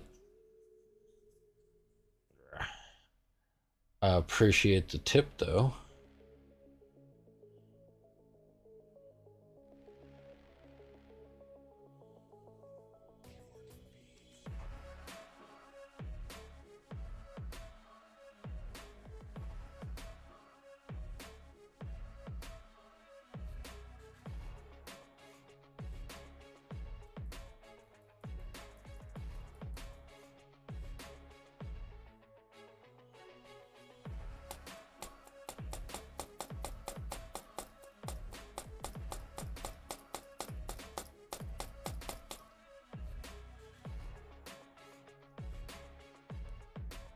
And fortunately, this glue does dry clear, so you'll never see it. Do I ever do kit bashing? Yes and no. I haven't really done any on these guys. I have used some Space Marines as cannon fodder for my old Necrons in the past, which I keep saying this over and over again. One of these days, I'll take pictures of my old Necrons and show them off on stream, or get them up on the Discord, or something like that. And then I never do, because I'm always working on something else. But I have an old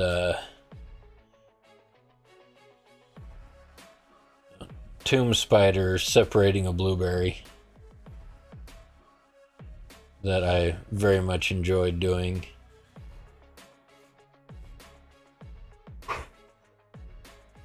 Depends on the definition. I use pieces from... For me, I use other pieces from the same line of sisters. Yeah. It's... like, if the Templars don't get like chapter specific Terminators, I probably will buy some special helmets or something for Terminators, because I hate the Terminator helmet, like the standard Terminator armor helmet. Because if you put that on many, the standard helmet with power claws, they look like armored space moles. That's just how I feel about it. But yeah, so that is something that, if we don't get the Templar Terminators, I will be doing something different for helmets if I end up running a unit of Terminators at some point. Those goofy dudes from Fifth Element, yeah.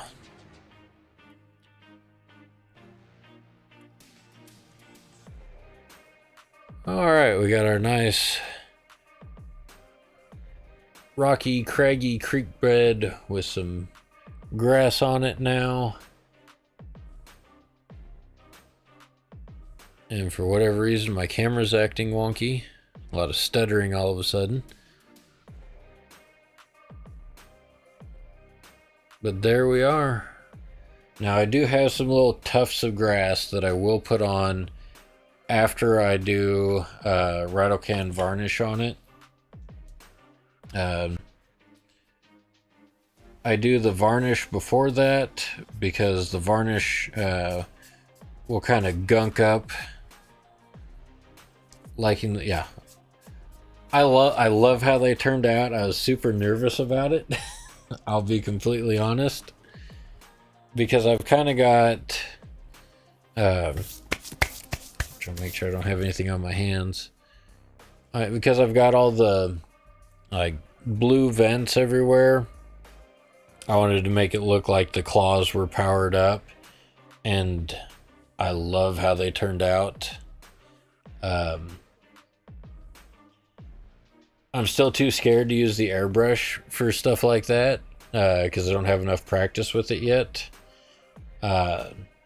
So I dry brushed with lead belcher, and then took some of the bold titanium white and just did like a super light dry brushing in there, and then lightly went over it with Frost Heart contrast paint, and I think they turned out awesome.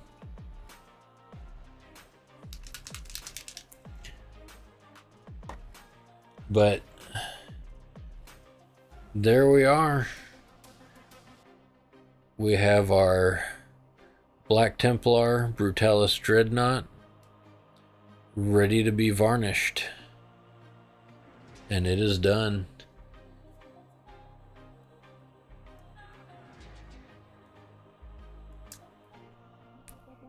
And all that moves the way it's supposed to.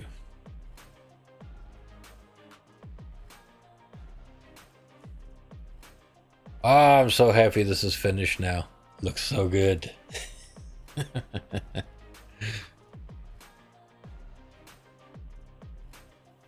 Alright, I will set him off to the side and get this stuff put away so I don't accidentally knock it across my desk and make a huge mess with flocking. But like I said, I've got all these little grass tufts that I'll put a few of those on the base once we get everything sealed up on it, and then I can actually touch it with my hands again.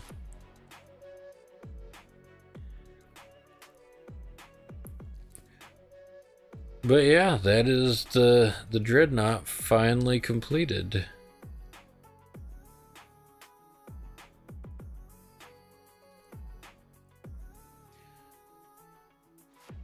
So I guess from here, just because I've got a little bit of time left before the missus gets home. I don't know what happened to this guy's face, but anyway.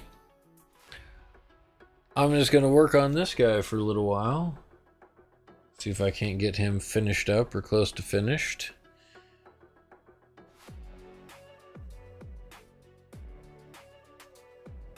I rinse my brush out. Where did all my holders go?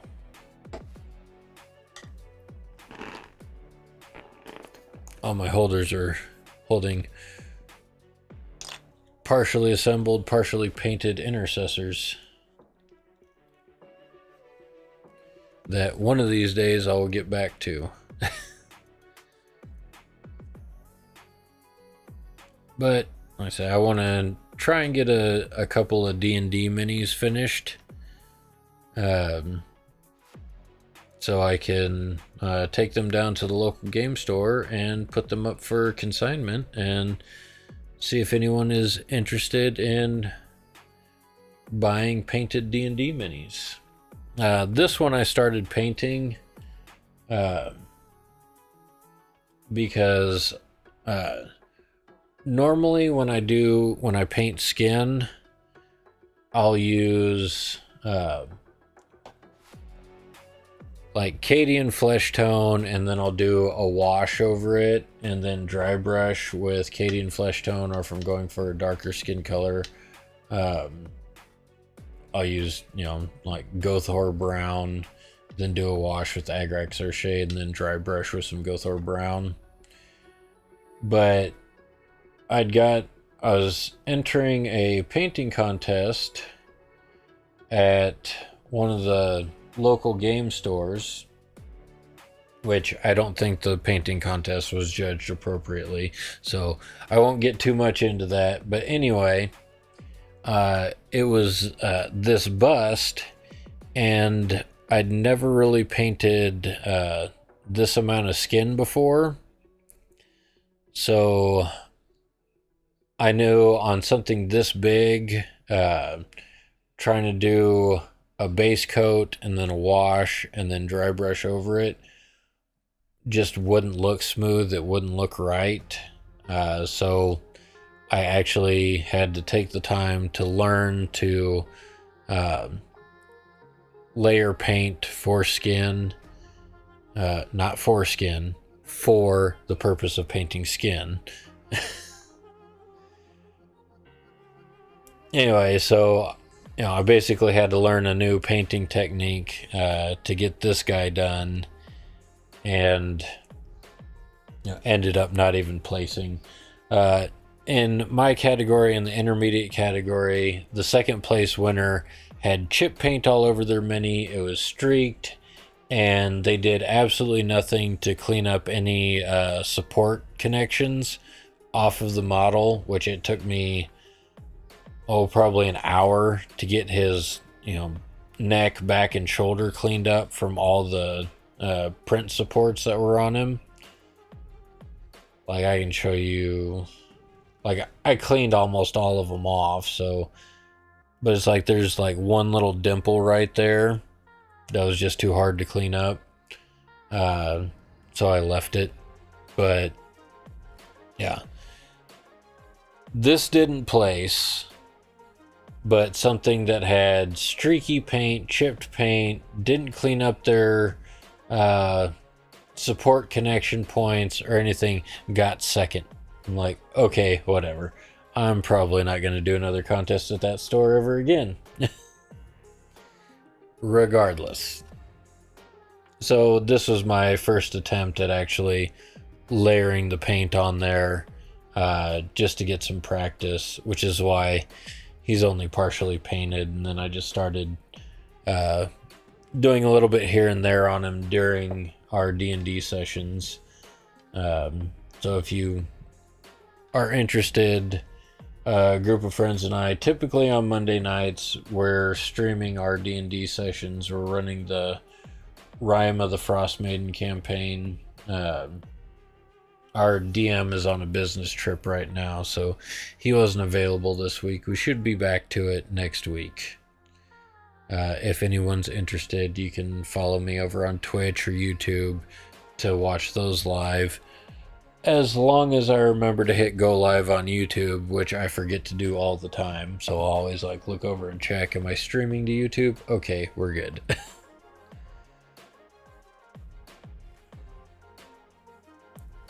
But, like I said, it's just, that was just, I think the people that were running the contest, it was one of their friends, so it is what it is. I just know, in the future, what to expect from the guys there. I was also very frustrated. There's,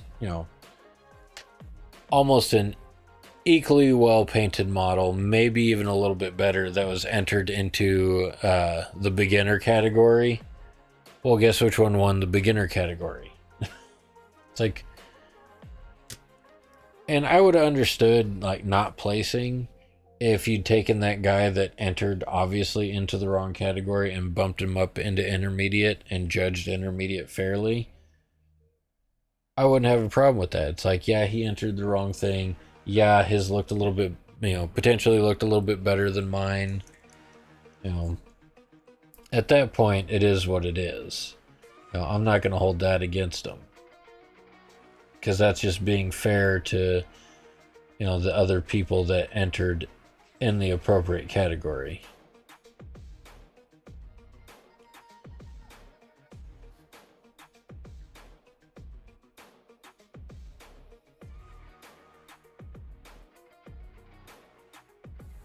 And I prefer to be fair about things, but not everyone follows that same credo. It is what it is.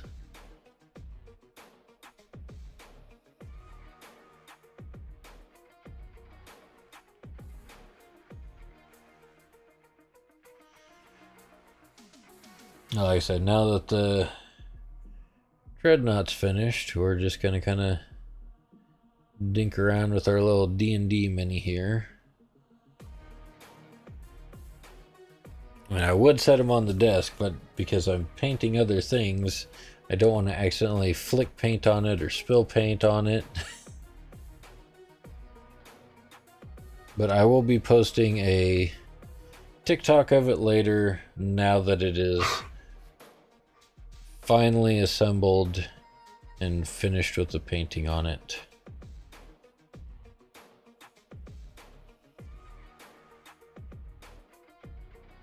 That looks like a leather glove. Yeah, I've picked this thing up too many times with bare hands. I can see all sorts of paint that's come off of him. Unfortunately. So I'm definitely going to have to do some touch up on this thing. Which is fine. You know, I've got the materials and skills to do it. And just got a text from the missus that she's leaving work. So she should be home in an hour. And once she makes it home, that will be the end of the stream. But until then, we're going to get a little bit of work done on this D&D mini. This one came out of like a pirate 2-pack at the game store. I didn't take any extra effort to clean him up, but he came with this little lady right here, so we'll get her painted eventually. I actually used these minis in a campaign. The last campaign that we did was that one. Something about the Stormlord. I have a horrible memory sometimes. Stormlord's Thunder, I want to say. Anyway, I was playing a changeling bard. And so, in different circumstances, she would either be this big chunky guy here that I never got around to painting, or the pirate princess lady. Or impersonating random people, because that's what changelings do. The Eberron world in D&D is very fascinating to me. Because that's where you get the changelings, the warforged. In our current setting, I'm playing a warforged paladin who's about to die. Unfortunately, if I fail one more death save, he is gone, and I'll have to make a new character. And I apologize if the title of the TikTok is a little misleading at this point, because I did finish the Dreadnought. I just don't have them on my desk anymore, because I'm working on other small projects.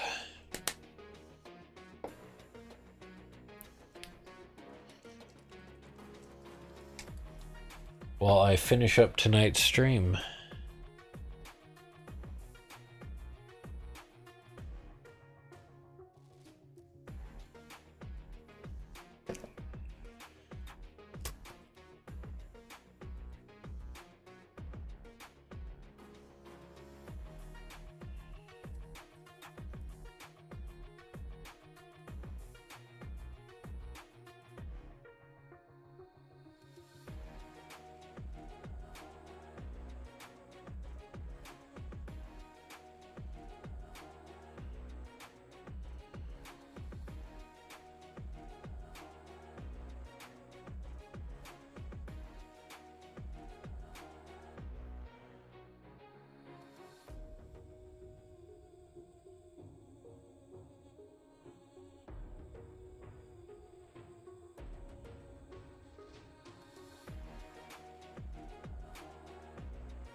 And as usual, I apologize for getting quiet when I get into tiny little hard to reach areas.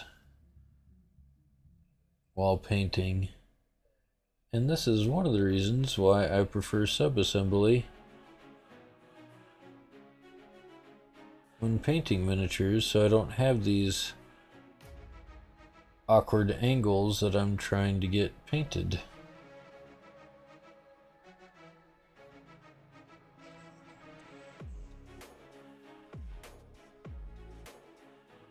Because to me it's very frustrating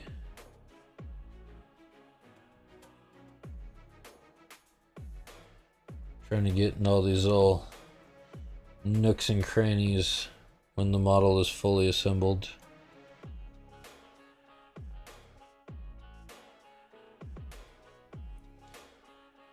And if you're upset that I'm painting directly out of the pot, this is Citadel Air paint, so it's pre-thinned, which makes it a little bit easier to work with.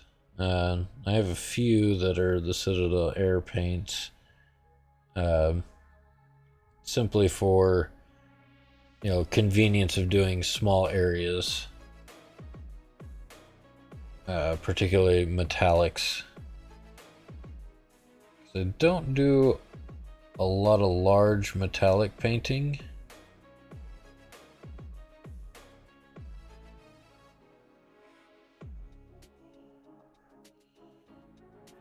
And I don't know how to do non-metal metal. So, since I'm doing smaller areas of metallics,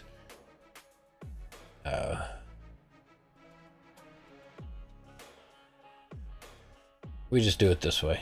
We just paint straight out of the bottle a little bit and call it good.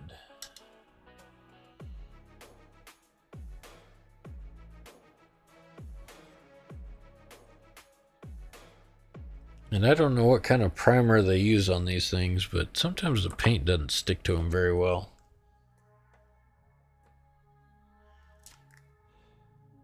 But that's why we do multiple thin coats. Hey man, how's it going? Going all right? How are you doing?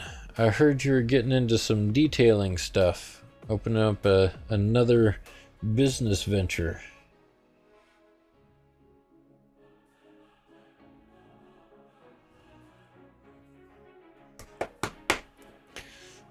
I'm just going, brother. Yeah, I've been doing the detail. This week's been slow. Yeah. It's been slow at work for us. I don't know what's going on. Hoping it's going to pick up soon.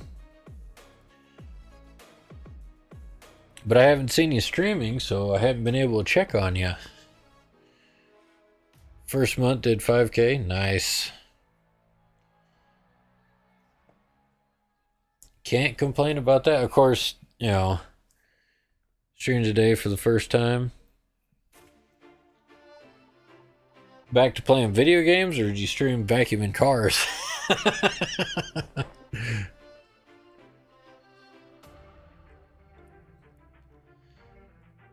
Stream COD. Yeah, I haven't touched COD because like what you see in front of you has been taking all of my time. I'm just doing some filler painting right now, but I just finished painting this and putting it together tonight. So this was the big project that I've been working on, and finally got it done. This is like 50 hours of assembling and painting and working on this Dreadnought. Thank you for the follow, Biscuit. I appreciate it. And I'm currently live on TikTok, Twitch, and YouTube. But yes, the Dreadnought is finally finished. Not Arch Doran, thank you for the follow. But yeah, that's what we finally got done tonight. Finished our Black Templar Brutalis Dreadnought, if I could talk. And so now that that's sitting over there, I'm trying to get a couple of D&D minis painted. Because while I'm not necessarily ready to do like a full commission army, but this is like one of my standard troops that I've gotten done.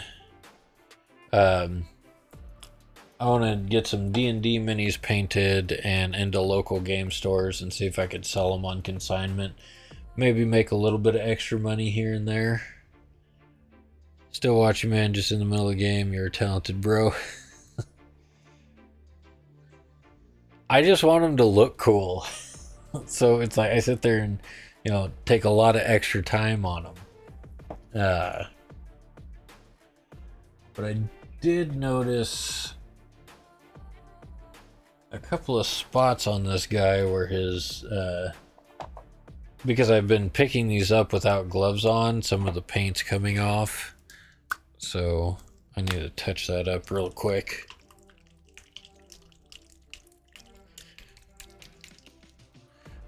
Black Templar is my favorite chapter. They have my favorite models. I mean, you can't tell me that that's not like the most badass model in 40K. Aside from our new veteran that they just announced. Or what is it? I think it was a veteran. I can't remember what they're called now. The new guy that they just announced that's holding the Armageddon banner. And they've got some of the best looking models. And then, everybody likes black armor. So,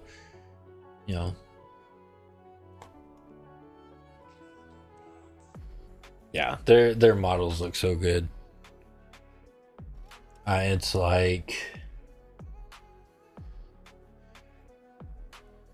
this guy with the power fist.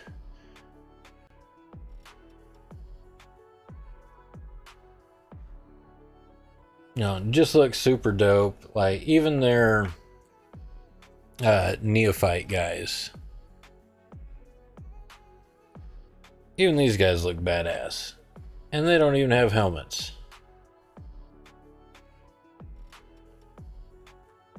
Yeah, just Black Templar models are awesome. Did I 3D print those? No. Those are all official Games Workshop models, so they are not cheap.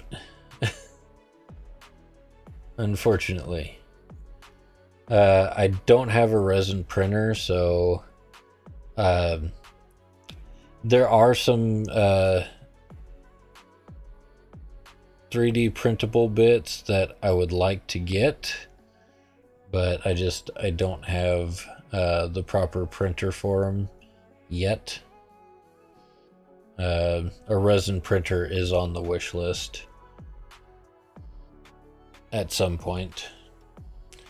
But now I've got those flaky skin issues resolved on this guy.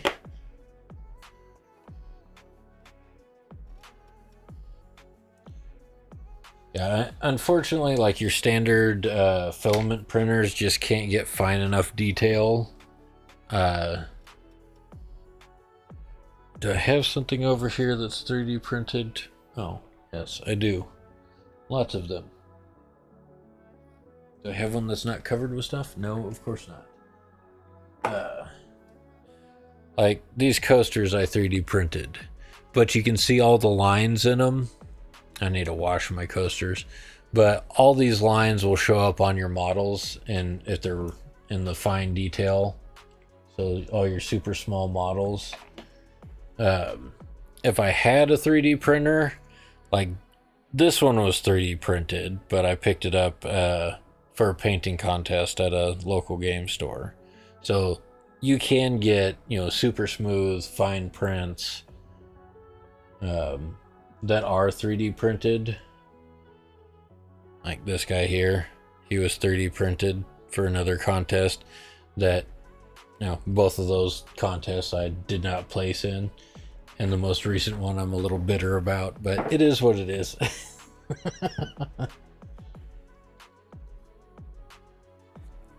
As I miss my mouth trying to take a drink.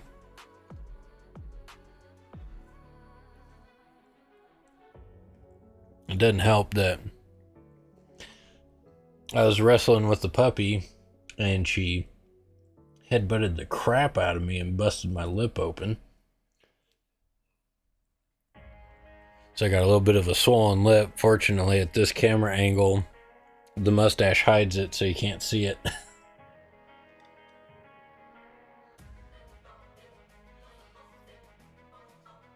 Oh. All right. Need the palette back.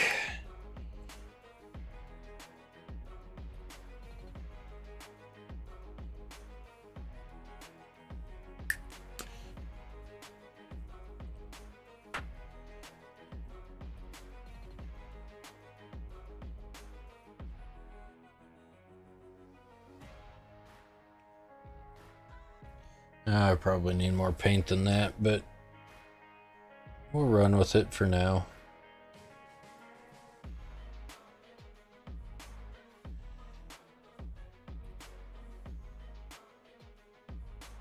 But eventually, I will get all of my Templars painted and be able to field an army to actually play the game. Because all those models are actually, you know, like all the ones that look like this and the Dreadnought.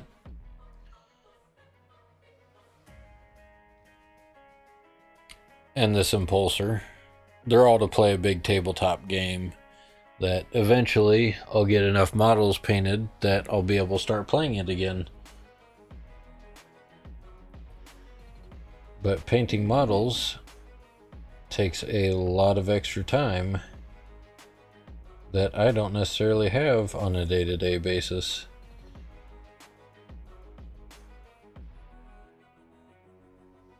Because I have to be a productive member of society and leave my home and be a normal person from between certain hours of the day. Unfortunately.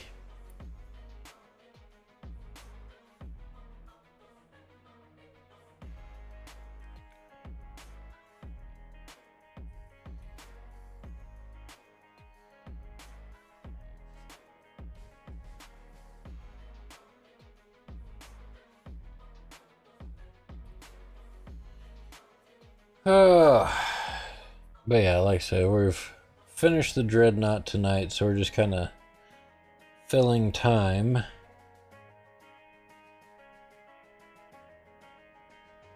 Working on some other projects until the missus gets home.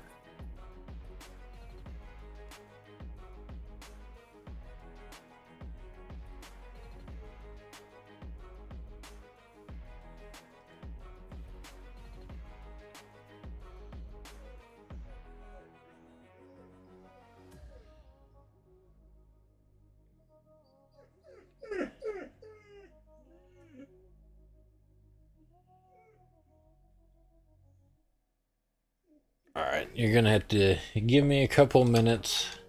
I need to let the puppy out briefly. She's finally up and moving around again, so she probably has to go out. So I will be right back. Hopefully TikTok doesn't get too upset with me for walking away.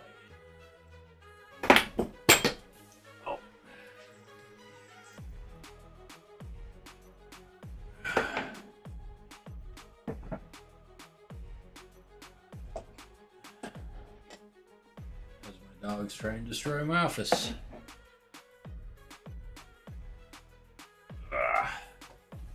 Okay, be right back.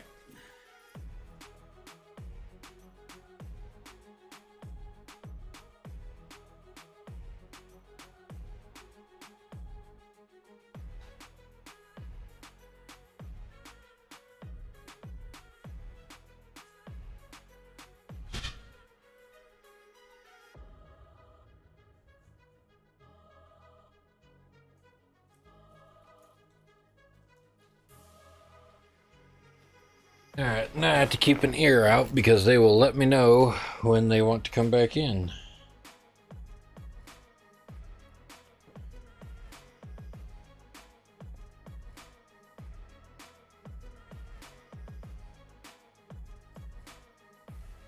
With my brown paint.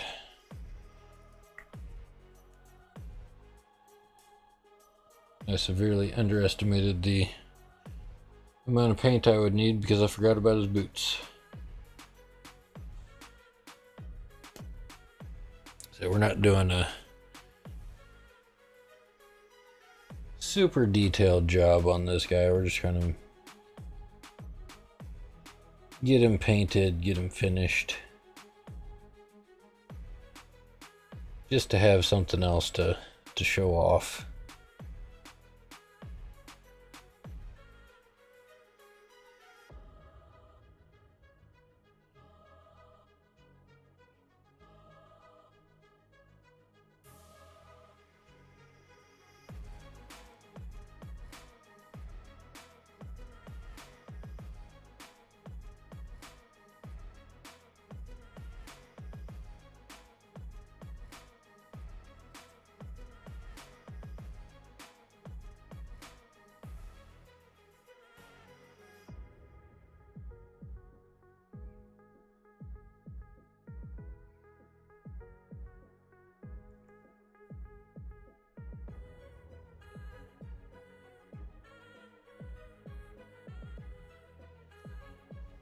I said because this isn't, you know,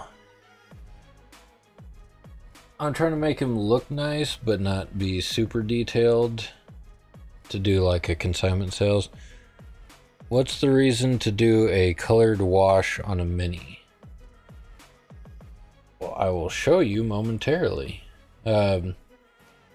Like, it also depends on what color, like a,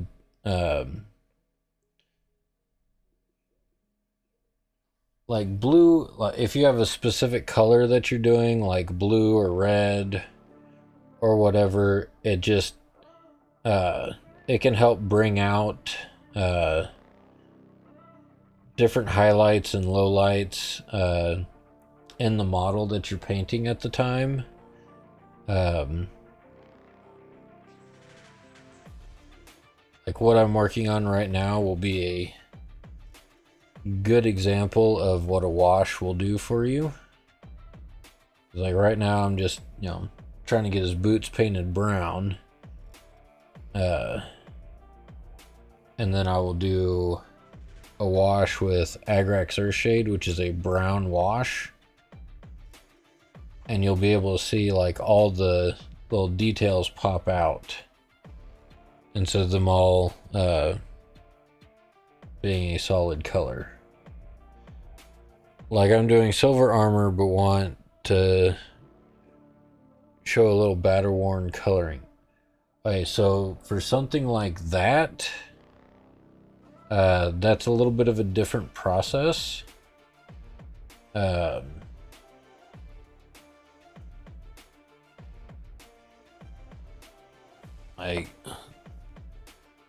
Probably one of the best examples that I can show is, you see like the decking in the back there, how it looks like it's, it was painted, but now it looks like it's been worn down to the metal.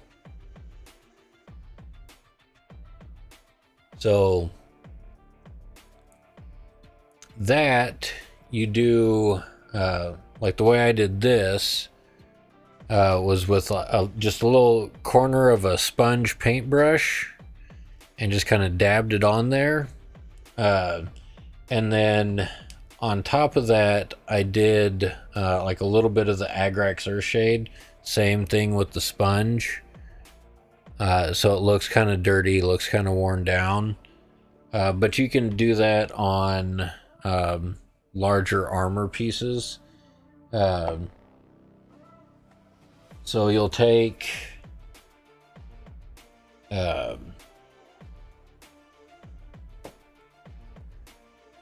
oh, do I have something I can try and show this on? Oh, here, this will work perfectly.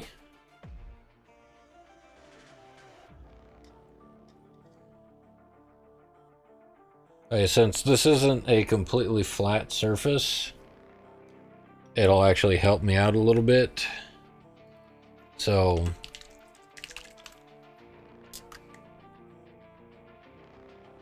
let's say you've got your silver on there, which, because this isn't primed, it's going to fight me a little bit.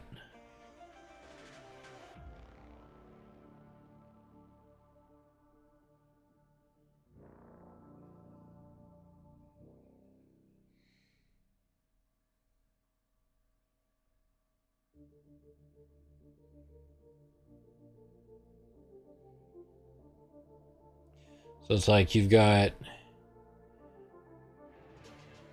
your, your silver base armor color.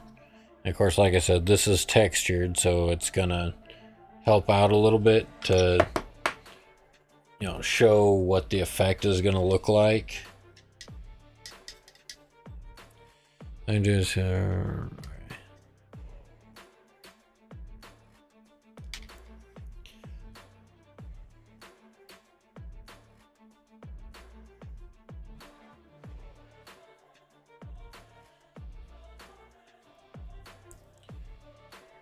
fortunately, this paint dries fairly quickly. I'm just trying to make sure it's dry before I show you the next part.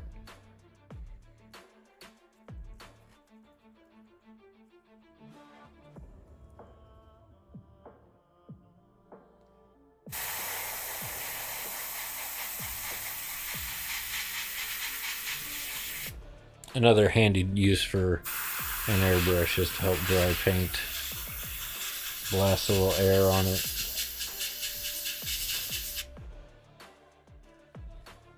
Okay, so you've got your base of silver on there, and of course this is already textured some, so this is going to be a little bit exaggerated.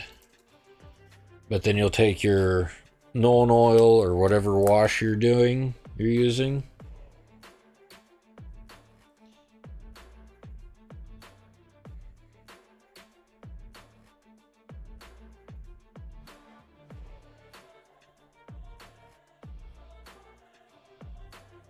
and you'll go over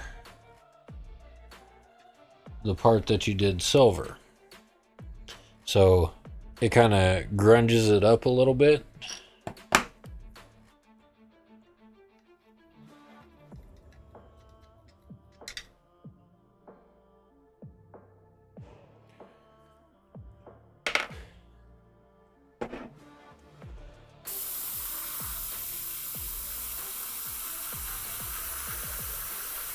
Trying to speed through this.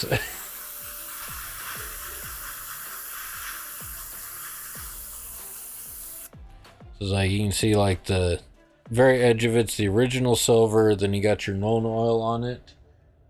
And give me just a minute, the dogs are barking to come back in.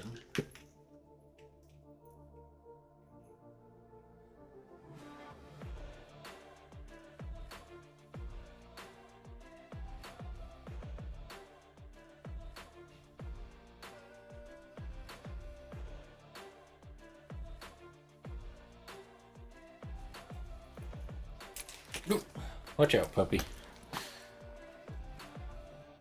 Okay, so once you've got your silver, once you've got your wash on there, that's bringing out, a little bit more of the detail. Like I say, you can see it a little bit darker along there. And then you'll take a dry brush and a brighter silver,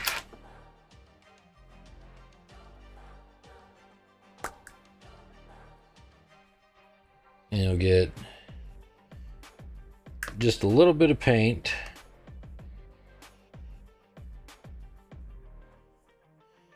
and then where you want to show like a little bit of scuffing, you can just kind of,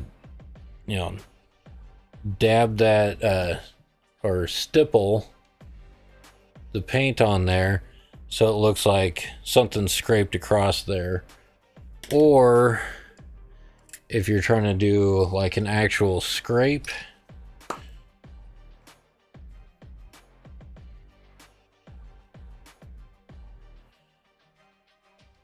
you can use like a very fine pointed brush, and you can do like just a real thin little line. Like I said, because this isn't flat, it's a little harder to see. But you can do just like a couple little streaks of paint and make it look like deeper scratches as opposed to like a rub. Or I don't have a sponge brush, on my desk right now, but sponge brushes will do a little bit different effect. But yeah, that's why you'd want to use a wash or a colored wash to get those little, worn effects or scrape effects. I'll have to remember to keep something on my desk to show that off a little bit easier. Because a textured base isn't the best thing, unfortunately. Especially one that's not primed and the paint doesn't want to stick to it.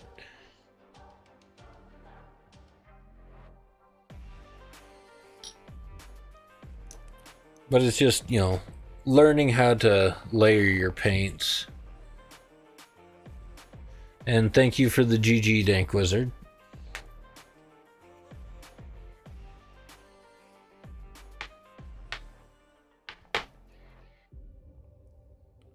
But yeah, those are just quick, easy ways to do it. And like I said, like different brushes will do different things. I need to get another chunk of sponge brush to get that more textured look. And then, where'd that base go? And then you can even use like different colors over the metal bits. Like you can see like on the sides of the Meltas, how it looks like a gradient of like the end of it got really hot and then kind of you've got that heat effect going down there. So it's like there's a yellow wash, and then there's a red wash, and then there's a blue wash, and then there's a purple wash, and you just kind of stack them up on top of each other going towards the end. So you get like heat effects like that.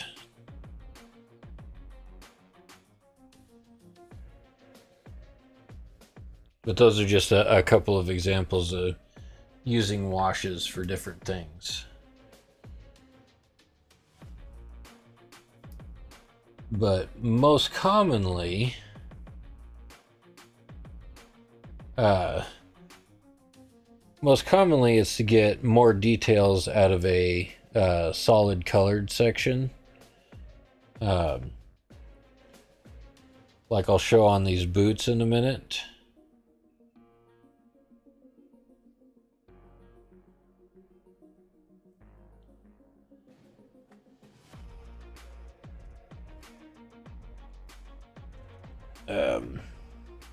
Because once I'm done painting the boots, I'm going to go over them with an Agrax Earthshade wash, which is just like a dark brown wash.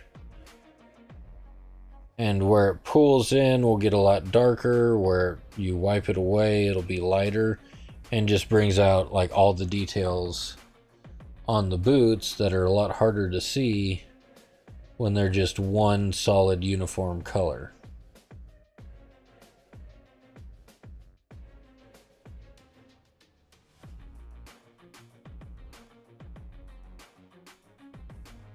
And don't worry about asking questions. If I know the answer and I can help, ask away. And if I don't know, hopefully I know someone who does know and can provide a resource for you to go check out. Like for probably anything painted, go check out Duncan Rhodes on YouTube. He is an amazing painter, and it's his paint scheme I follow for the Black Templars I'm painting.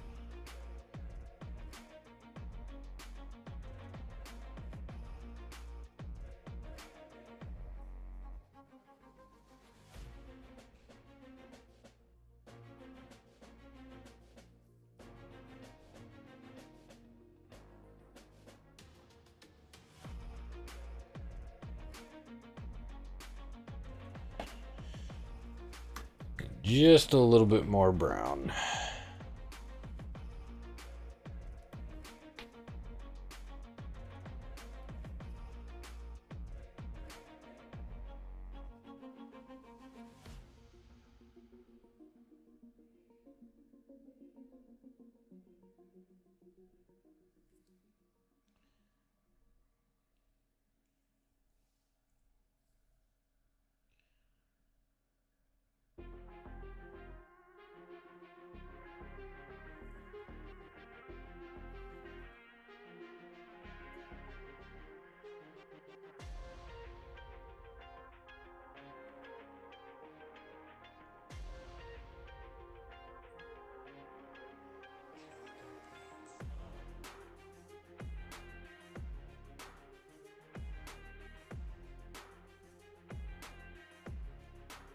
What colors do you think for this guy?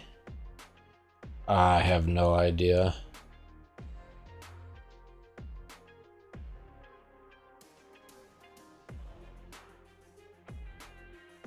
Like, this is one of them that I'll probably be lazy on and just glue a bunch of grass to, to be honest. Because it's just a generic D&D mini. I suppose I could do like a little bit of grass around the edges or whatever, and then try and make it look like stone that he's standing on. That's always a possibility.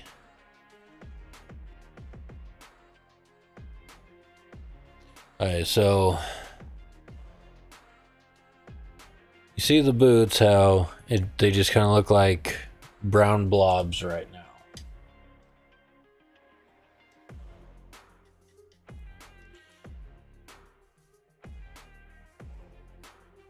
This is exactly what your washes are for.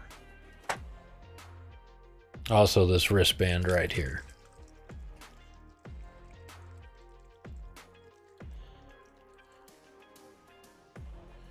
So we get out our Agrax Earthshade.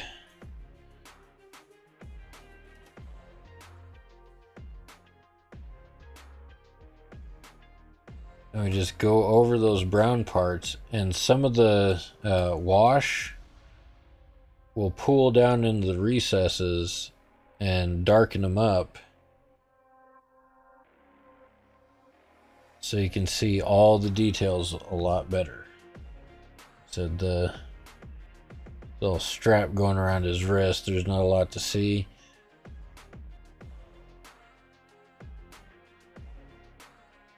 But down here on the boot, you see how there's those high spots and low spots for the wrinkles in the leather and the straps going around the boot that you couldn't see before. And once that dries, all those little details will pop out without being like super shiny.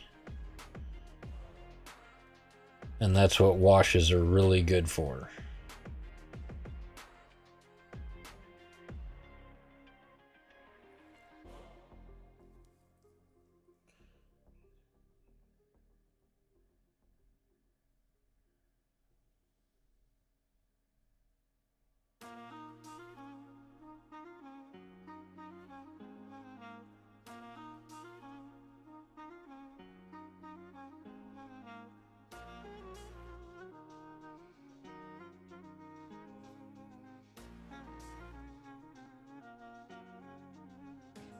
Kind of a quick and easy, lazy way to get a lot more detail out of your minis. I call it talent in a bottle, which is usually how I refer to using washes, because they make up for a considerable lack of skill at times for getting your shading done on your minis.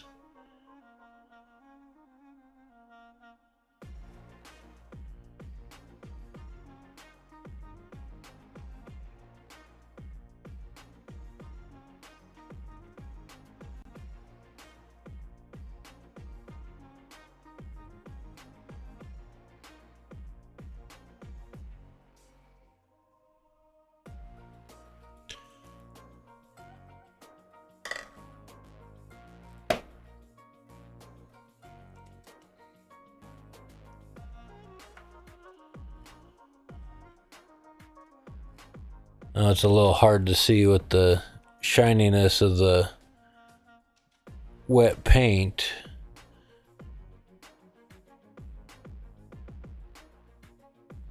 What did you do with the if after it dries the wash turns darker than you wanted? One of the things that you can do is take the original color and lightly go over parts of it or dry brush it. Both of those methods work to brighten it back up. If all else fails, you can just repaint that section to lighten it up and then choose a different wash. Or you could use the same wash but add some water to it to thin it out so it doesn't get as dark. But there's, a couple of different things that you can do if it turns out darker than you intended.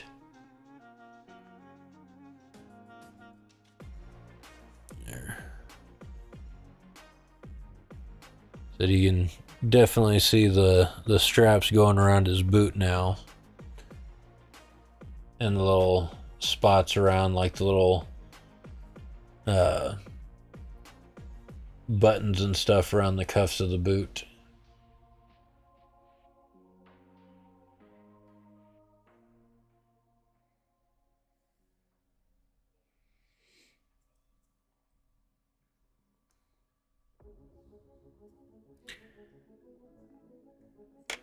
Let's see.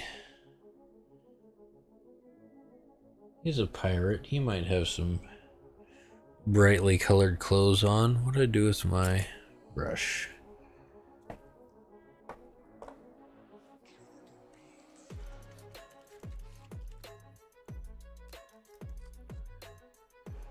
Let's experiment. Or we're waiting on those boots to dry. So this is a contrast paint.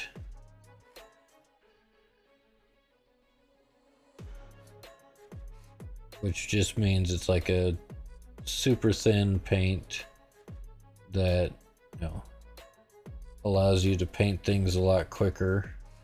It's almost like a wash.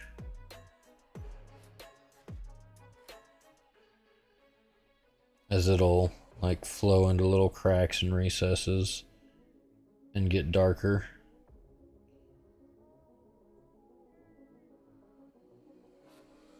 Other companies might call them speed paints.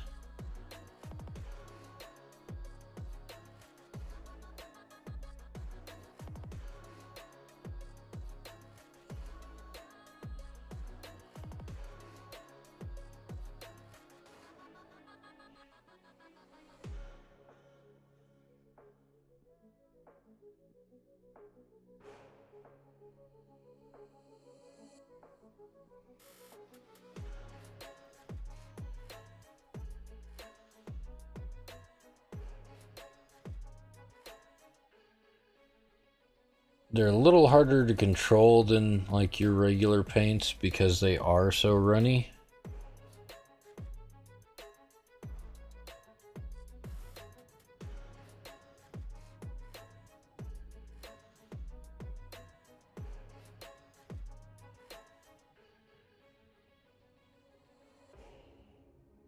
But we're just experimenting with this mini, so it doesn't really matter.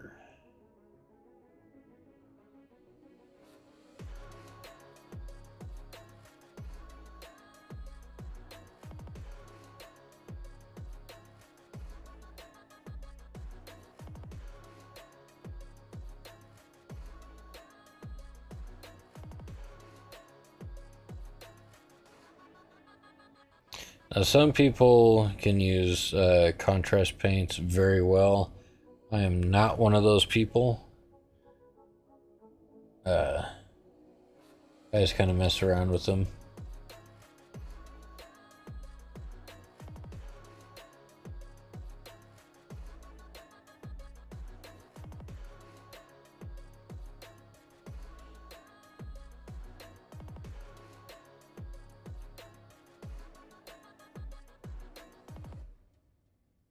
But especially over lighter colors, they fill in really quick and really easy.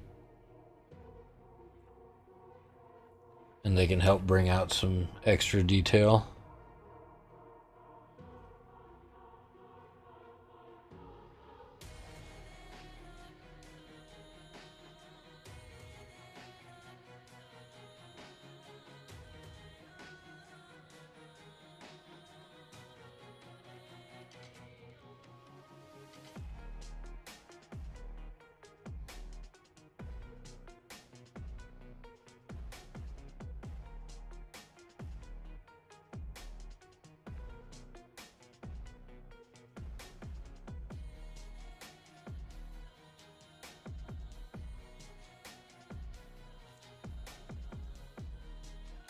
Suppose I should continue across the back before trying to paint the front so I don't inadvertently alter the order of the stripes.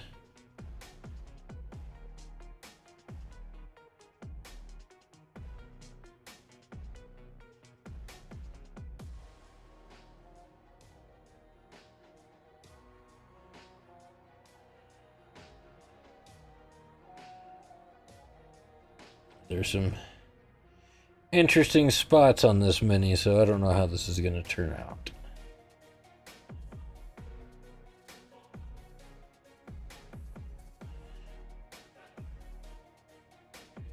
But it looks like it's gonna turn out in our favor, though. Even though I tried to skip around to the front of the model.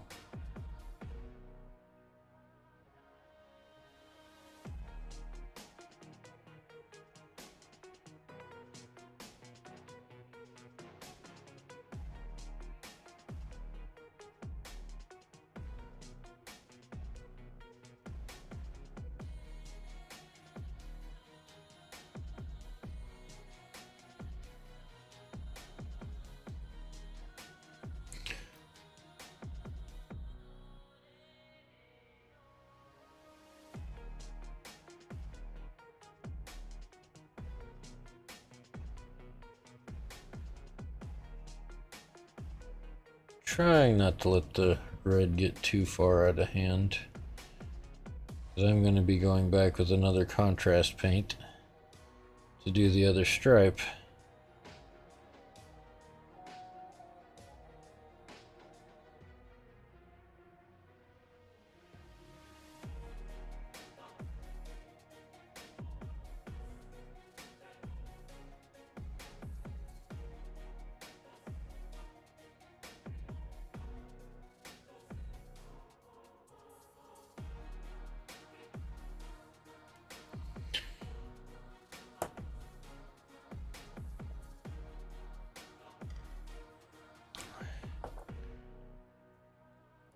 Okay.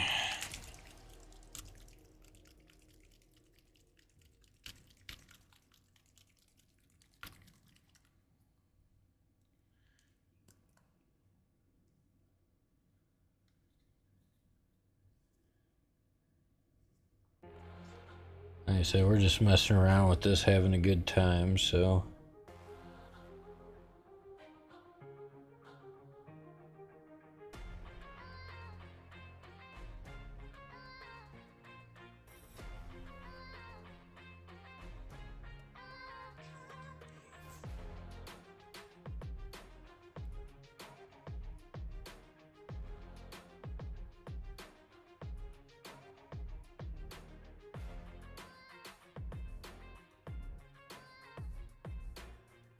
Trying to keep the paint exactly where we want it.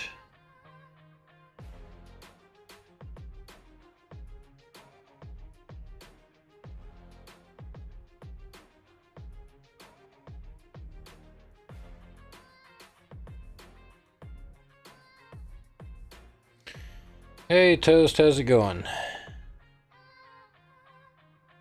How are we doing tonight?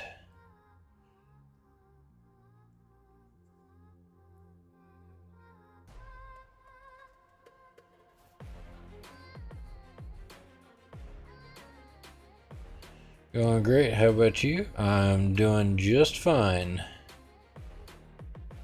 Because I got the Dreadnought finished, which I will show off in just a moment.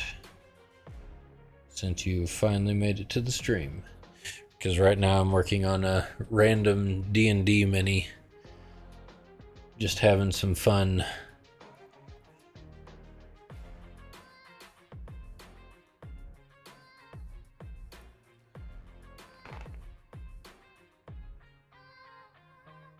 But since you're just now popping in, there he is.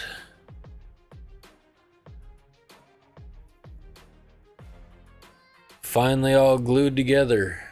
Gun up top is done.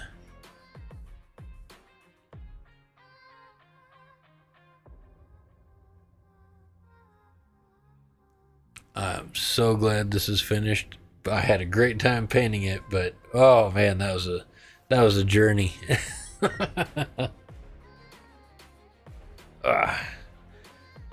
But it is finally finished. Oh, minus clear coating it and a little bit of basing.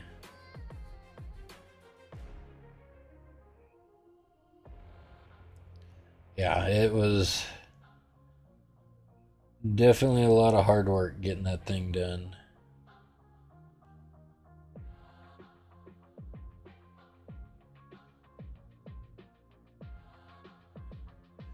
Like I said, now we're just kind of killing time to finish out the stream until my wife gets home. Painting a D&D pirate mini that I've had sitting around for a few years now that just never got around to painting it. I was using it as practice on how to paint skin tones because I had entered that painting contest a while back and needed to learn how to paint actual skin tones without just, you know, doing it the lazy way of paint a flesh tone, then do a wash, and then dry brush the original flesh tone back over it, which is how I have painted all of my neophytes. Got some news too, just got some assault intercessors with the Deathwatch upgrade sprue, got some sweet. I will definitely be keeping an eye out on your TikTok for when those get done.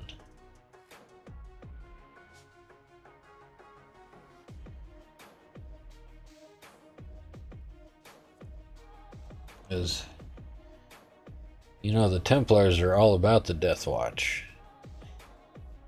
Like, other chapters think it's a punishment to have to go to the Deathwatch. Templars are like, yeah, we'll do it. We volunteer.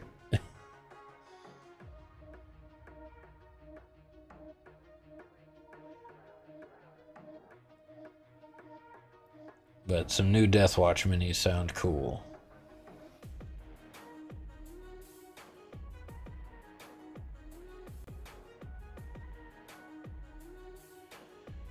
The only setback is I had to get the transfers for all the chapters I want to make them. I believe Etsy would be a good resource for that, or ask around at your local game store. I'm sure there are people that have just tons and tons of transfers occupying the bottom of a drawer somewhere or buried in their pile of shame that You know, if somebody needs a few transfers, they'll more than happily let you have them.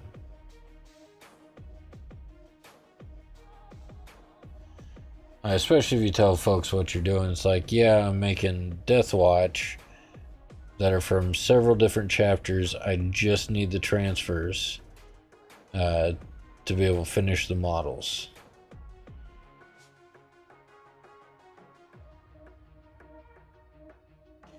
Either they'll let you have them, or they'll tell you to get good and learn how to freehand.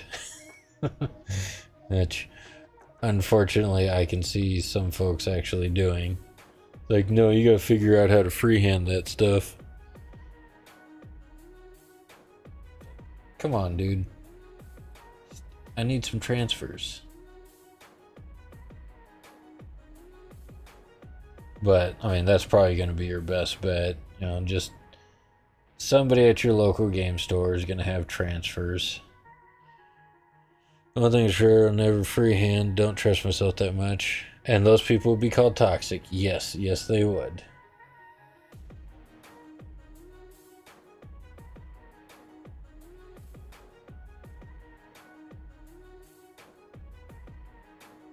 I mean, because I know how transfers go. I've got, 15-year-old Necron transfers in a box somewhere. Like, am I ever going to use those transfers? No. If somebody needs some Necron transfers, would I give them to them? Absolutely.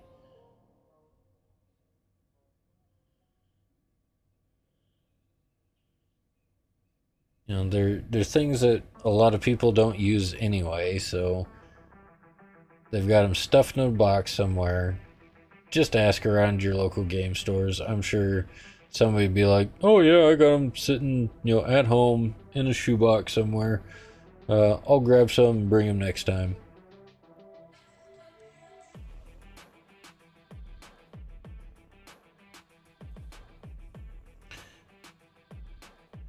If you have a gray pile of shame, you have transfers that you're not going to use.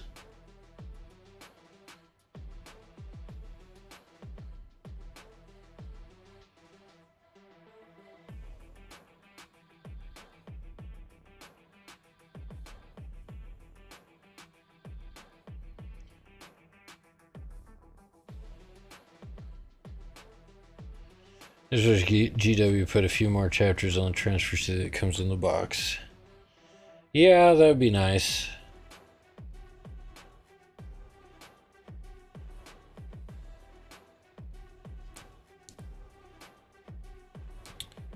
There we go, got some proper pirate pants. And the missus is calling, so unfortunately, that's probably where we're going to have to wrap it up for this evening, because I'll have to call her back. And we will catch you guys next time. Thank you for stopping in. Thank you for watching. Like, share, subscribe, click all the buttons, do all the things. Hope to see you guys next time, but we will catch you guys later.